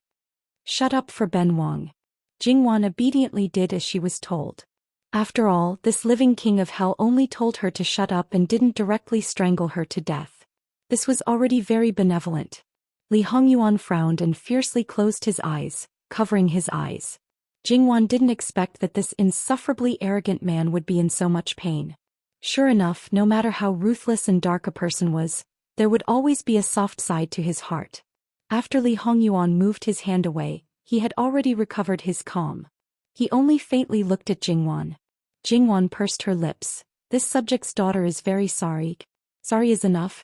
Since Miss Luo feels this way, why don't you compensate Benwang with yourself?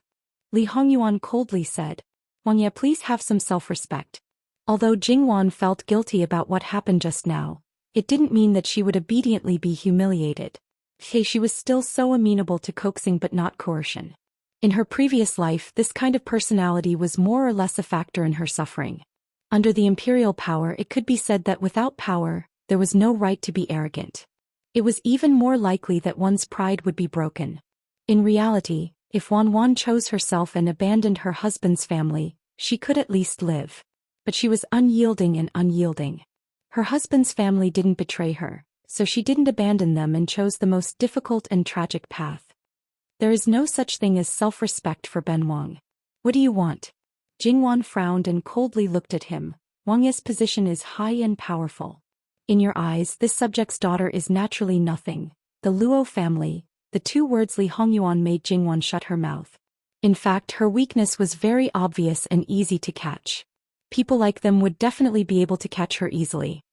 Wang Ye doesn't need to use the Luo family to threaten this subject's daughter. This subject's daughter should bear the consequences of her own actions. Rather die as a piece of jade than as an intact tile, banishing yourself from the Luo family? Surprise flashed through Jingwan's eyes. This man is really terrifying, seeing through everything. Sure enough, when faced with a threat to the Luo family, she would still make the same choice. Li Hongyuan laughed. Ben Wang is not someone who will not be implicated just because he has distanced himself from the relationship. Enough, Ben Wang is not such a petty person. I won't go as far as to exterminate an entire family over such a small matter. Seeing that Jingwan was still frowning, he was slightly displeased. Girls should dress up beautifully and live their own days without worries. Don't think about this and that all day long. If you worry too much, be careful that you will age quickly. Your future husband will be distressed. Jingwan raised her eyebrows again. Was this really what Jin Qinwang said?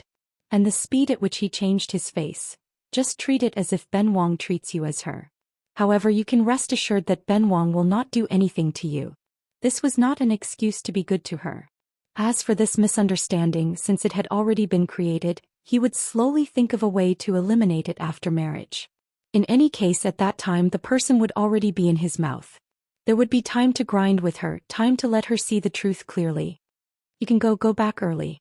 Jingwan only felt that Jin Qinwang's attitude was a bit strange. It was really like what he said, treating her as her. But she felt that it was not the case. However, being alone with a man for so long was indeed very inappropriate. Since she was allowed to leave, Jingwan also did not stay for long. Chenu will retire. And Yi very perceptively lifted the curtain from the outside and put a stool next to the carriage. He respectfully asked Jingwan to get off the carriage. After getting off the carriage, Jingwan looked back at Li Hongyuan. Li Hongyuan sat upright and nodded at her with a faint smile. His eyes were faintly gentle, but it did not seem like he was looking at others through her. Seeing that their family's young lady had finally come down, Gong Mama and the servant girls hurriedly went up to greet her. The servant girls' faces were full of anxiety. Seeing that Jingwan's complexion was not very good, they thought that something had happened. Gong Mama slightly frowned. Because the two carriages were far apart, she could only faintly hear some things and could not connect all the things together. Young lady, it's nothing, go back. Jingwan waved her hand. Seeing that she did not want to say more, Gong Mama also did not ask anything. She just looked at Li Hongyuan in the carriage from a distance.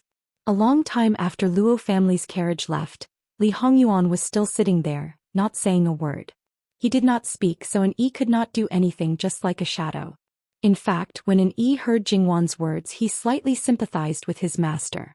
An Yi, are you thinking that this is the retribution for Ben Wang's usual evil deeds? An Yi was shocked into a cold sweat. This feeling of being seen through in an instant was really terrifying. This subordinate does not dare. Return to the Fu. Yes. Returning to Jin Qinwang, Fu Mu Gonggong told him two things. First, Qin family's third branch had arrived in the capital. Second, Kong Qinwang had entered the palace. Wan, you're going to get engaged. Although this was a planned matter, his heart was still very unhappy. Chapter 92. When Jingwan returned to the Luo family, she had already regained her calm. She didn't know what Jin Qinwang wanted to do, but she could only do what she should do. If something happened, then she would deal with it accordingly. If she couldn't deal with it, then perhaps she should just wait for someone to deal with it. Jingwan didn't take the initiative to talk about it, so Gong Mama also didn't ask. Even if Jingwan treated her as an elder, after all, there was a difference between master and servant. In addition, Jingwan herself had her own opinions. Even if she was worried, she would strictly abide by her duties and wouldn't ask about everything. She just repeatedly instructed the two servant girls accompanying her to keep their mouths shut and not mention a single word to anyone. The two servant girls also knew that this matter was related to their family's young lady's reputation, so they repeatedly promised Gong Mama. As for the coachman, Gong Mama just said a few words. Regarding this person, Gong Mama wasn't worried at all, because he was the living king of Hell's people. The arrival of the Qin family's third branch in the capital also meant that the marriage between Jingwan and Qin Jingmin was officially put on the table. When the Qin family came to the Luo family after Qin Jingmin's elders saw Jingwan, there was no one who was dissatisfied. Such a young lady was simply outside of their expectations. Qin Jingmin's mother took off a bracelet on the spot and put it on Jingwan's hand. After that, the entire Luo family basically knew about this marriage. Perhaps it was because Luo Jingying had gotten a definite answer from her father. Her father had listened to her suggestion and she would get what she wanted, so she was in a good mood. That was why she smiled at everyone she met. It was the kind of smile that came from the bottom of her heart. She did not act one way in front of others or behind their backs. With the help of Luo Rongping's money, Luo Jingying looked brand new. In the past she didn't like delicate and beautiful clothes and jewelry, but now she was very fond of them. Those things that she loved in the past in a flash were discarded by her like worn-out shoes. It was so natural that one couldn't see any reluctance. It must be said that some of her strength was really not ordinary. Luo Jingying took the servant girls to the begonia house. Mimi congratulates third Jieja here. Jingwan glanced at her from head to toe. Unlike Luo Jingying's expectation, she chuckled and said, "Congratulations to you too." Luo Jingying was startled and a little flustered. Could it be that their third branch's plan had been found out? But thinking about it, it was simply impossible. Third elder sister really knows how to joke. Little sister doesn't have any good news. The third branch is harmonious. Third uncle treats fourth sister even better than before. Third aunt is also more virtuous and generous. Fourth sister is going to have a younger brother or sister. Isn't that a good thing? Jingwan said with some doubt. Even though Luo Jingying was in a good mood, her face cracked a little. She knew better than anyone the reason why the third branch could have a temporary peace. They were clearly poking her where it hurt. Luo Jingying was so vicious. She originally wanted to wait until she had a bright future and ask Prince Rui to support her third elder sister's husband's family. But it seemed that it was completely unnecessary. If she couldn't grasp the opportunity given to her, what else could she do? As for that slut, now that her father was protecting her, she could be arrogant for a while. When she and Prince Rui's matter was settled, she would slowly deal with her and the bastard child in her belly. Third elder sister is right. It is indeed a good thing. Jingwan smiled and nodded. Luo Jingying came happily and left angrily. She couldn't say anything now. Just wait and see. One day Luo Jingwan will have to kneel and beg me. Fourth young lady is becoming more and more unruly. Qing Ju was outspoken. After Luo Jingying left, she couldn't help but twitch her mouth. Shut up. How is fourth young lady? It's not something you can talk about. The wet nurse patted Qing Ju. Qing Ju wrinkled her nose and didn't speak anymore. The others laughed and shook their heads. Because both sides had intentions, the rest of the matter was natural. The third branch of the Qin family had just arrived in the capital and naturally didn't have time to buy many things. However, the first branch had already prepared. They didn't think that the third branch would refuse this marriage. In fact, when Qin Jingmin learned of this matter, he was overjoyed. This was something he had never expected. He didn't dare to dream of a girl like the third cousin of the Luo family before. If he could get a good ranking after this imperial examination, it would be fine. But now he was so happy that he was silly. Natsili was well behaved. The geese he used were the commonly used wooden ones. Qin Jingmin wanted to get a live one, but unfortunately he could only dream about it. Fortunately, whether it was the Luo family or Jingwan herself, they didn't care too much about this. It was enough for them to be polite. Then it was time to exchange the marriage invitation. In just a few days it was basically done smoothly. However, because Jingwan's coming-of-age hairpin ceremony had to wait until next year, whether it was Madame Luo, Luo Peishan, or even Jingwan's parents, they all hoped to keep Jingwan for 2 more years. Therefore the wedding date was at least 2 years away. This gave Qin Jingmin some time to make some achievements. At least, the elders of the Luo family would be more assured to hand Jingwan over to him. He also thought so. A girl like his cousin needed to be pampered. He couldn't have nothing. When all these things were settled, Madame Luo also breathed a sigh of relief. Before, she still felt uneasy. It seemed that she thought too much. She didn't know if it was intentional or not, but Jingwan's engagement was done very low-key. Of the 3 best sisters she met after entering the capital, only Yuan Xiaoqiao knew some news from her mother. After all, this kind of happy event, it was normal for relatives to know. The other 2 were completely unaware, especially Sun Yijia. Perhaps she faintly felt that Sun Yijia really wanted her to be her sister-in-law. These days, Jingwan even unilaterally cut off all contact with Sun Yijia. Fortunately, because of the trouble caused by Kong Qinwang, Jin Qinwang, and Sun Yilin, Dinggua Gongfu was once again in the midst of the wind and waves. Sun Yijia was getting married next month and had a lot of things to do. Jingwan hid it from her so she couldn't go to the Luo family. The wedding date was still early. Embroidering the dowry and so on could be done slowly.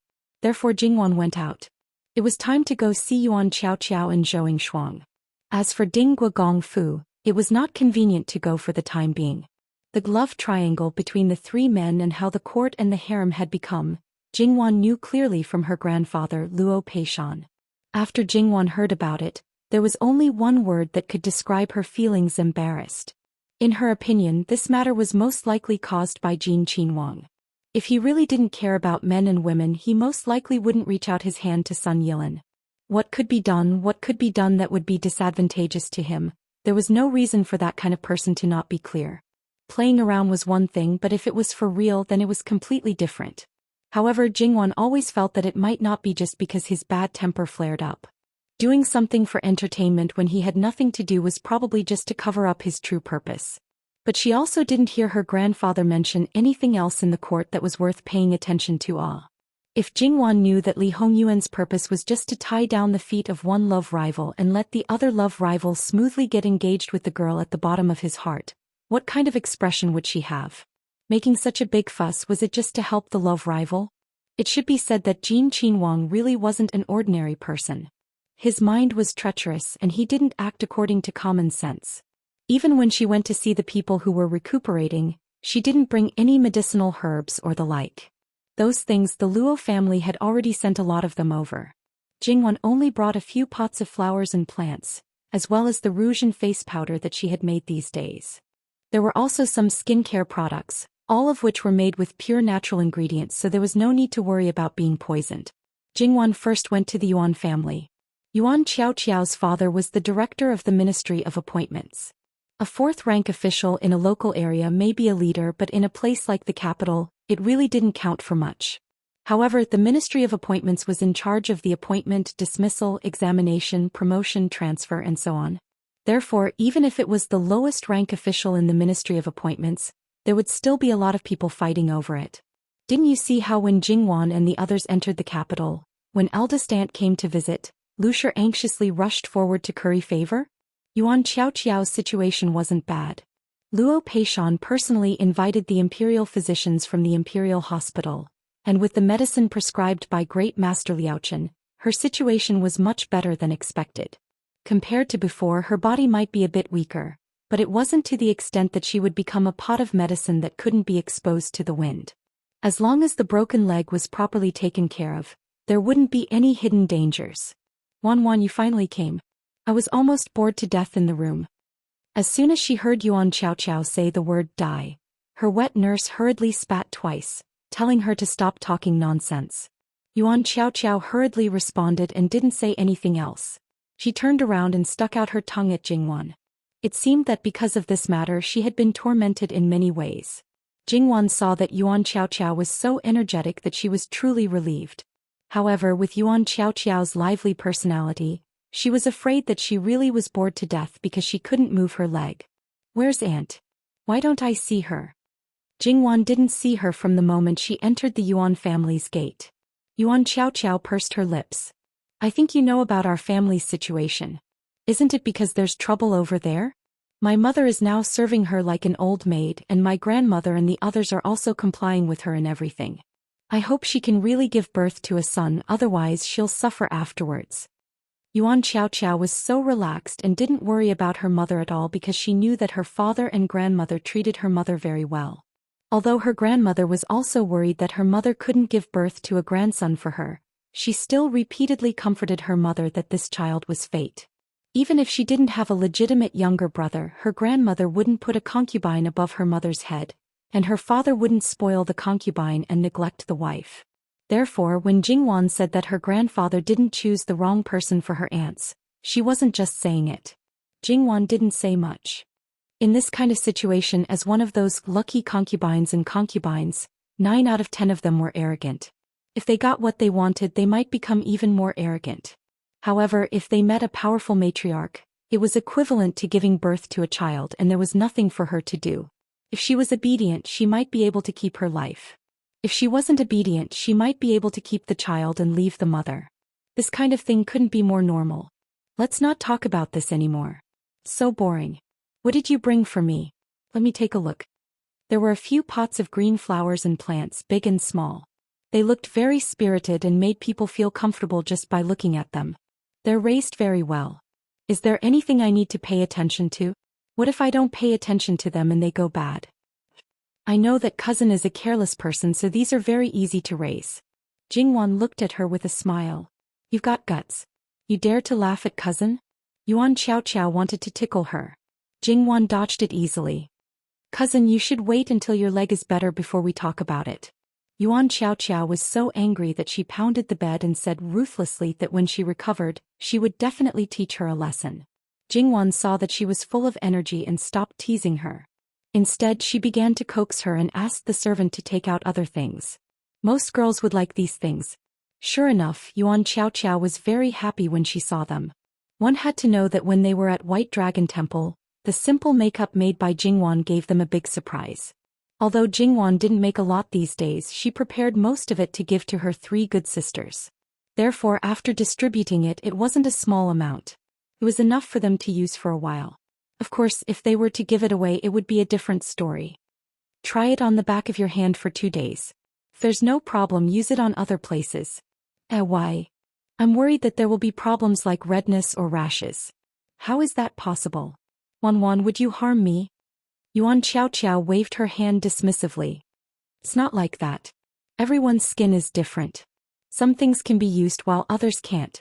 It's like how some people will feel uncomfortable when they touch certain flowers. It's the same principle. I'm worried that you will suffer. There's such a thing. Yuan Xiaoqiao was surprised. Then she seemed to have thought of something and her expression changed. Wanwan, I suddenly remembered something, so I won't keep you. You can go back first. I'll apologize to you next time.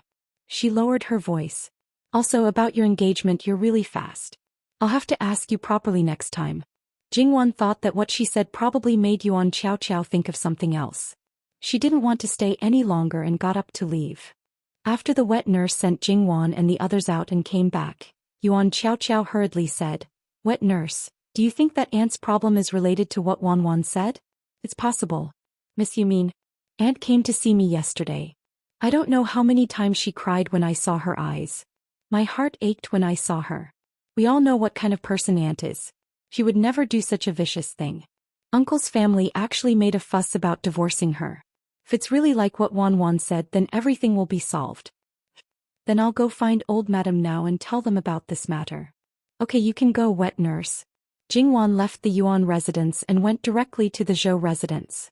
Because she had sent the invitation yesterday, although it was a little early, it wasn't considered rude. After learning that Zhou Yingshuang's eyes could actually see, there was nothing more joyous than this. Zhou Yingshuang's injuries weren't serious. At this moment she wasn't lying on the bed like Yuan Xiaoqiao.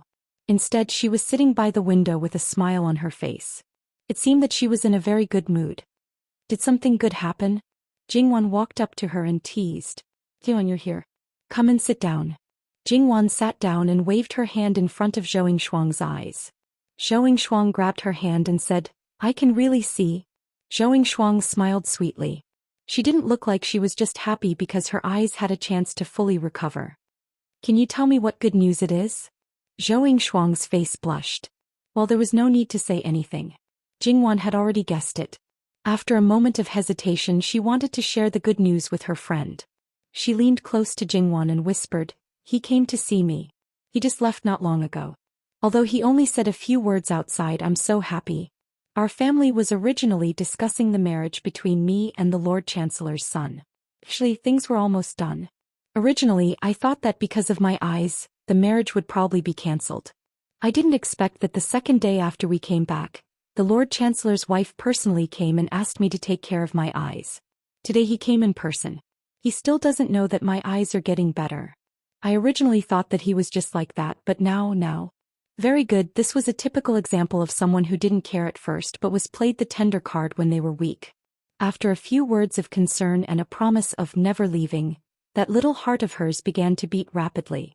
In an instant she fell into the trap of love and couldn't climb back up. These little girls were actually quite easy to fall in love and were also very gullible. It was just that she didn't know whether the Lord Chancellor's son was sincere, or because of the family's coercion, or because of the good reputation of being affectionate and righteous. Jingwon hoped that she could be the first. Otherwise, after the marriage, if the other party wasn't as good as she expected, she would definitely be more disappointed or even painful. A little hurt from the other party would be 10 times or 100 times more painful. However, at this time Jingwon naturally wouldn't pour cold water on her. Little girls who fell into the river of love were similarly unreasonable. If you said that the other party wasn't good, you might have ulterior motives. Perhaps the other party would think that you were sowing discord and couldn't bear to see her well.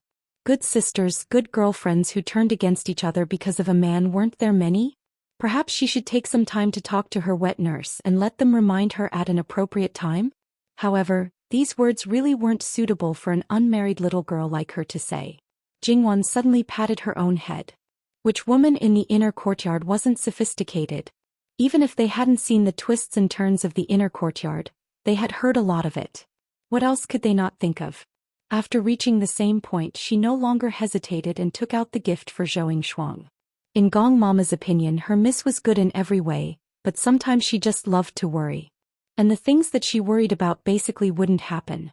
With how much the prince cared about her, if she was unhappy, he would naturally help her get rid of the source of her unhappiness.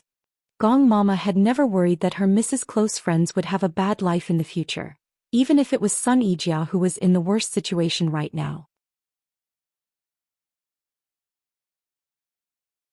Chapter 93. The Lord Chancellor's wife was able to visit the Zhou family on the second day. It was not necessarily because they were so loyal and righteous. It was also possible that someone was involved in this matter. Zhou Shuang took note of some of the precautions that Jingwon mentioned. She even asked Jingwon a lot of questions about skincare and skincare. When she was in Bailong Temple, although she was very interested in these, but because of her eyes compared to Sun Yijia and Yuan Qiao, she was not so enthusiastic. Now that her eyes were just beginning to recover, she could not wait. The so-called "a woman looks good for her lover" was not false at all sometimes. However, it was human nature to always hope that the person she liked could see her best side. Therefore Jingwon did not hide it. However, it was one thing to talk about it and another thing to do it. And as mentioned before, the method that was suitable for Jingwon might not be suitable for Zhou Shuang.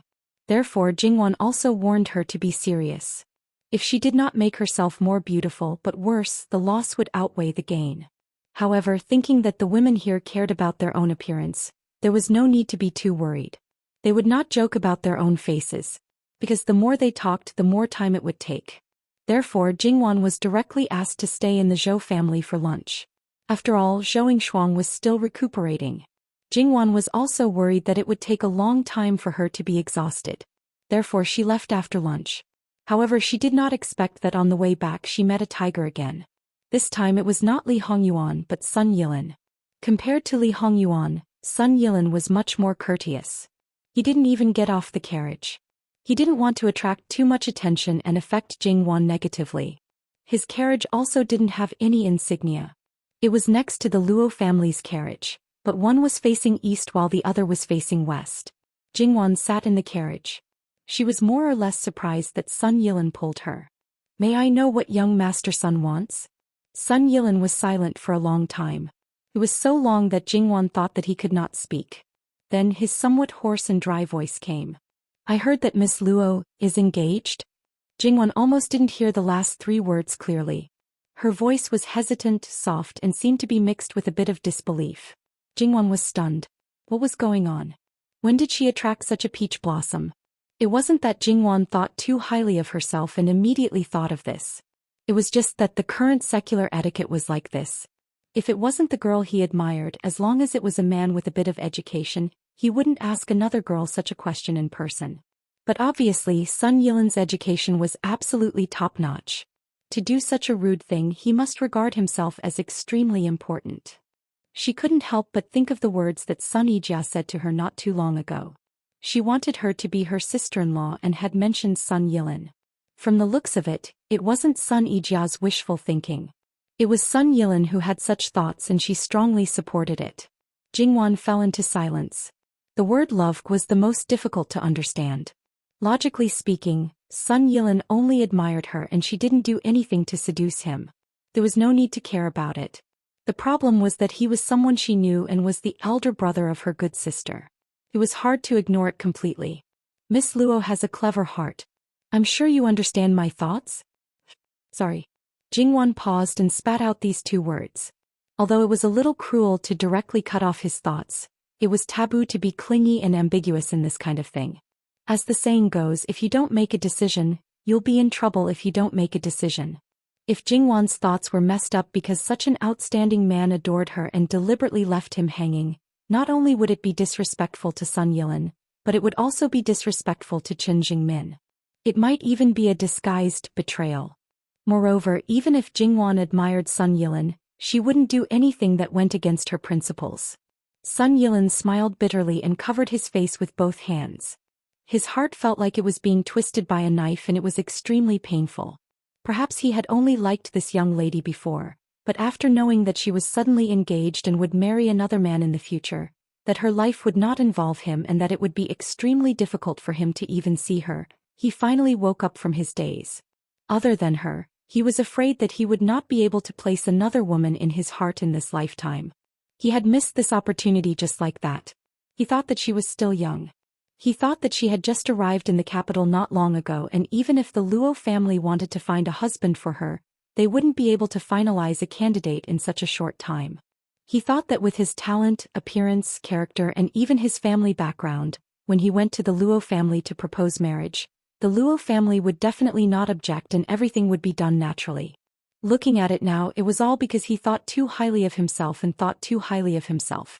How could he forget that a truly good young lady would definitely be sought after by hundreds of families? If he had taken a fancy to her, he wouldn't have made his move earlier. Was he waiting for others to fight over her? Look at how smart Qin Jingmin was. He was so stupid. That's right, Jingwon's engagement was so fast. Other than Madame Luo's uneasiness, it could also be that Qin Jingmin and the Qin family wanted to take advantage of the fact that the treasure had not been discovered by more people to hold firmly in their hands. Only then could they be at ease. But why did it have to be these few days? Even if it was 2 or 3 days later, he could still give it a try and fight for a chance. When he found out, it was already a foregone conclusion. He was able to find out about this matter today thanks to his servant. When he was shopping with him on the street, he accidentally bumped into Qin Jingmin, who was happily meeting his friends. Because his friends teased him, he revealed the identity of the girl. As Sun Yilan's most trusted person, he naturally knew his young master's thoughts. How could he not? He almost crawled and rolled back to tell him the news. When he heard the news, he only felt like he was struck by lightning. The only reason he had was to change into an inconspicuous carriage. When he entered the Luo family's house, he did not directly announce that he was looking for Jingwon, using his sister's name. When he found out that Jingwon had gone out, he suppressed the anxiety in his heart and waiting for an opportunity to say a few words to her. But what could he say? Hoping that she would have the same feelings for him? In fact, the result was not unexpected at all. Miss Luo, you're really heartless. But it was precisely because of this heartless nature that he found it even more difficult to part with her. If it was someone else who immediately broke off the engagement the moment he expressed his feelings for her and wanted to marry him, he would most likely disdain her. This was the root of a person's inferiority. Jingwon remained silent. This heartless feeling was also more than passionate. Not to mention the current feudal society, even in her previous life, people who thought they were romantic and passionate were in fact fickle in love. This was something that Jingwan despised the most. This one is saying if Miss Luo breaks off the engagement, this one will go to the Luo family to propose marriage. Will Miss agree? Marriage is a big matter, the parents' orders, the matchmaker's words. In other words, it was not something that she could decide. Sun Yilin could not say whether this answer made him happy or disappointed. Perhaps she actually had a trace of good feelings towards him, but because of the girl's modesty she gave a proper answer. Or perhaps she really did not care at all, but in order to save her face she did not say anything that was hard to accept. This one understands. It was rude of me to suddenly look for Miss Luo today. Please forgive me. No, young master does not need to take it to heart. It is rare for Yi Jia to have a close friend who understands her. I hope that your friendship will not become distant because of this one. If that is really the case, this one will not be able to absolve myself from the blame even if I die 10,000 times. Young master, please rest assured that this will not happen. Of course, this was on the premise that Sister Jia did not let the idea of becoming her sister-in-law become an obsession. That would be for the best. I hope that today's matter will not cause any trouble for Miss Luo. This one will take his leave first. After Sun Yilin's carriage left, Jingwan's carriage also slowly moved, increasing its speed bit by bit. The two carriages were clearly moving in opposite directions. I did not expect that the famous young Master Lin actually admires our Miss Luo. Qing Zhu was so surprised that she could not close her mouth when Sun Yilin came to find her. Now she could finally speak. Wretched girl, what nonsense are you blabbering about? Can't you just keep your mouth shut? What would happen if an outsider heard this? Qing Zhu subconsciously reached out to pat her. Qing Zhu felt wronged. This was her personality and she couldn't change it. Because of this mouth of hers, she was often reprimanded by the wet nurse and wet nurse. Fortunately, she had never said anything she shouldn't say outside and she had Jingwan's protection. That was why she was able to stay in the position of head maidservant. Otherwise, she would have long been kicked out to be a maidservant. Moreover, so what if young Master Lin fancies our Miss Luo? Our Miss Luo is so good, it would not be strange for any young master to fancy her. Qing Zhu slapped her own mouth. The servant was wrong. Sister Qing Zhu is right. Our Miss Luo is the best in the world. Jingwan did not know whether to laugh or cry. She did not know when the people around her had such thoughts. Don't talk nonsense. What do you mean by the best in the world? I can't afford to be called your Miss Luo. This servant is not talking nonsense. If you don't believe me, you can ask the wet nurse. Does she think so too? Qing Zhu said rather unconvinced. Yes. Wet nurse Gong nodded solemnly. He was not exaggerating. She really thought so. This time Jingwan was really speechless. Fine, fine. Whatever you say. I can't win against you. Just forget about this matter. Don't worry, Mississippi. How could they not know the importance of this matter? A few days ago when she was stopped by Li Hongyuan, she was accompanied by Qing Lan and Qing Mei. If these two matters collided, she did not know what kind of thoughts they would have. Sun Yilin did not directly return to the Fu. Instead, he let someone drive the carriage aimlessly on the street. He just sat in the carriage silently. The manservant sitting outside and the attendant who was in charge of driving the carriage for him looked at each other and saw the worry in each other's eyes. Young Master's state was really not right. Even if Duke Ding had once asked young Master Lin to give in for the sake of young Master Lin and not let him stand out and let him be a pure scholar and not be able to fulfill his ambitions, young Master Lin would at most be silent. It was not like now dead silence. Although it was a random walk, it was basically some of the places that Sun Yilin often went to on weekdays. The flower market was burned. Even the shops that were not affected had been closed. Moreover, if he went to see the flowers at this time, it might make young Master Lin even more sad. After all, Miss Luo was also a person who loved flowers. Who knew if he would think of her when he saw the flowers? Born in a place like Duke Ding's mansion, all of his parents and brothers were normal people. Only Sun Yilin was clean and honest. Could be said that he was incompatible with them. He was not a normal person. Once, even Duchess Ding suspected that her son had a hidden disease, so she did not even want to arrange a room for him. In fact, Sun Yilin accepted the treatment of the imperial physician without any hesitation. The result was that he was very normal. His likes and dislikes were all elegant and not deliberately cultivated. It was as if he was born this way. In addition to flowers and trees, Sun Yilin's other hobby was nothing more than calligraphy and rare paintings.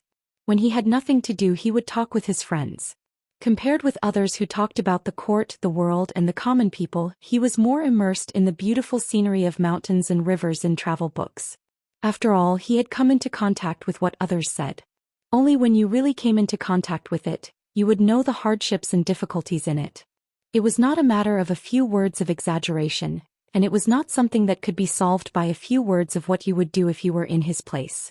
Therefore, the places that Sun Yilin often went were actually the places that many scholars liked to go, especially when the imperial examination in spring was imminent. Scholars from all over the country gathered together in groups of 3 or 5. They either talked loudly and expressed their ambitions, or whispered to each other and talked about knowledge. In the past, perhaps he would have the mood to quietly listen to their various beautiful visions. But now, when these things entered his ears, he only felt exceptionally irritated. Just as he was about to return home, he suddenly heard the voice of a servant. "Young master, it's that Qin family's young master, Qin Jingmin." Sun Yilin almost subconsciously lifted the curtain of the carriage. He also wanted to see what kind of person would be able to snatch the girl he liked first, and whether he had the ability to match Miss Luo. In other places there might not be many people who knew Sun Yilin, but there were definitely many people in the vicinity. When he appeared, someone with sharp eyes saw him and hurriedly came up to welcome him. "Young Master Lin, I haven't seen you for a long time. Do you have time today to sit in the building and have a drink?" Only then did Sun Yilin discover that this was the untitled building. Untitled people were naturally untitled. There were no words on the plaque above the door, only a square seal at the bottom left corner. This was a place that only entertained scholars. Moreover, scholars were not as simple as just knowing a few words. First, they had to prove that they could pass the threshold. There was celestial music. As long as one was able to catch it, they would definitely be able to feast their ears. There was good wine and tea, comparable to the tributes of the emperor. If one had the ability, they could use it as much as they wanted. There were precious paintings, and if one had the ability, they could also obtain them. Even if one could not take them away, they could still feast their eyes. In the backyard there was a huge library that was all-encompassing and could be copied. And these things were all free of charge. For scholars, the untitled building was definitely the place that they yearned for the most. Especially for those students from poor families, they could not wait to soak in there for 24 hours a day. Of course, there were also relevant regulations for this situation. Otherwise, this place would be completely occupied by the students from poor families. In addition, the biggest feature of the untitled building was that it limited the number of people who could enter. In the case that it was full, people could only wait for others to leave before the people behind could enter. Even if it was a person as honorable as a prince, they also had to abide by this rule. Who was it that had such big confidence, such big spending, and dared to make such a rule? On the plaque, there was a seal with the words "as if Shen is here in person." It was enough to explain everything. Who would dare to act rashly? Some people said in private that perhaps only Jin Qinhuang dared to break the rules here. However, the living king of hell had no interest in this place. This place had existed for several years, but they had never seen a certain person set foot here. Most likely, no one knew that the untitled building was not the product of Lu Qingdi's whim, nor was it a wise decision. It was purely for his ignorant and incompetent evil creature son to increase his knowledge and cultivation. Lu Qingdi's idea was very simple. It was to let him have more contact with scholars. Maybe he would like to read. As it turned out, Lu Qingdi's idea was too naive. After he was once again angered to the point that he had nothing to say, he simply threw it to Li Hongyuan and let him deal with it however he wanted. In the beginning there was no name. After that there was no name. Lu Qingdi ridiculed that Li Hongyuan also had self-awareness.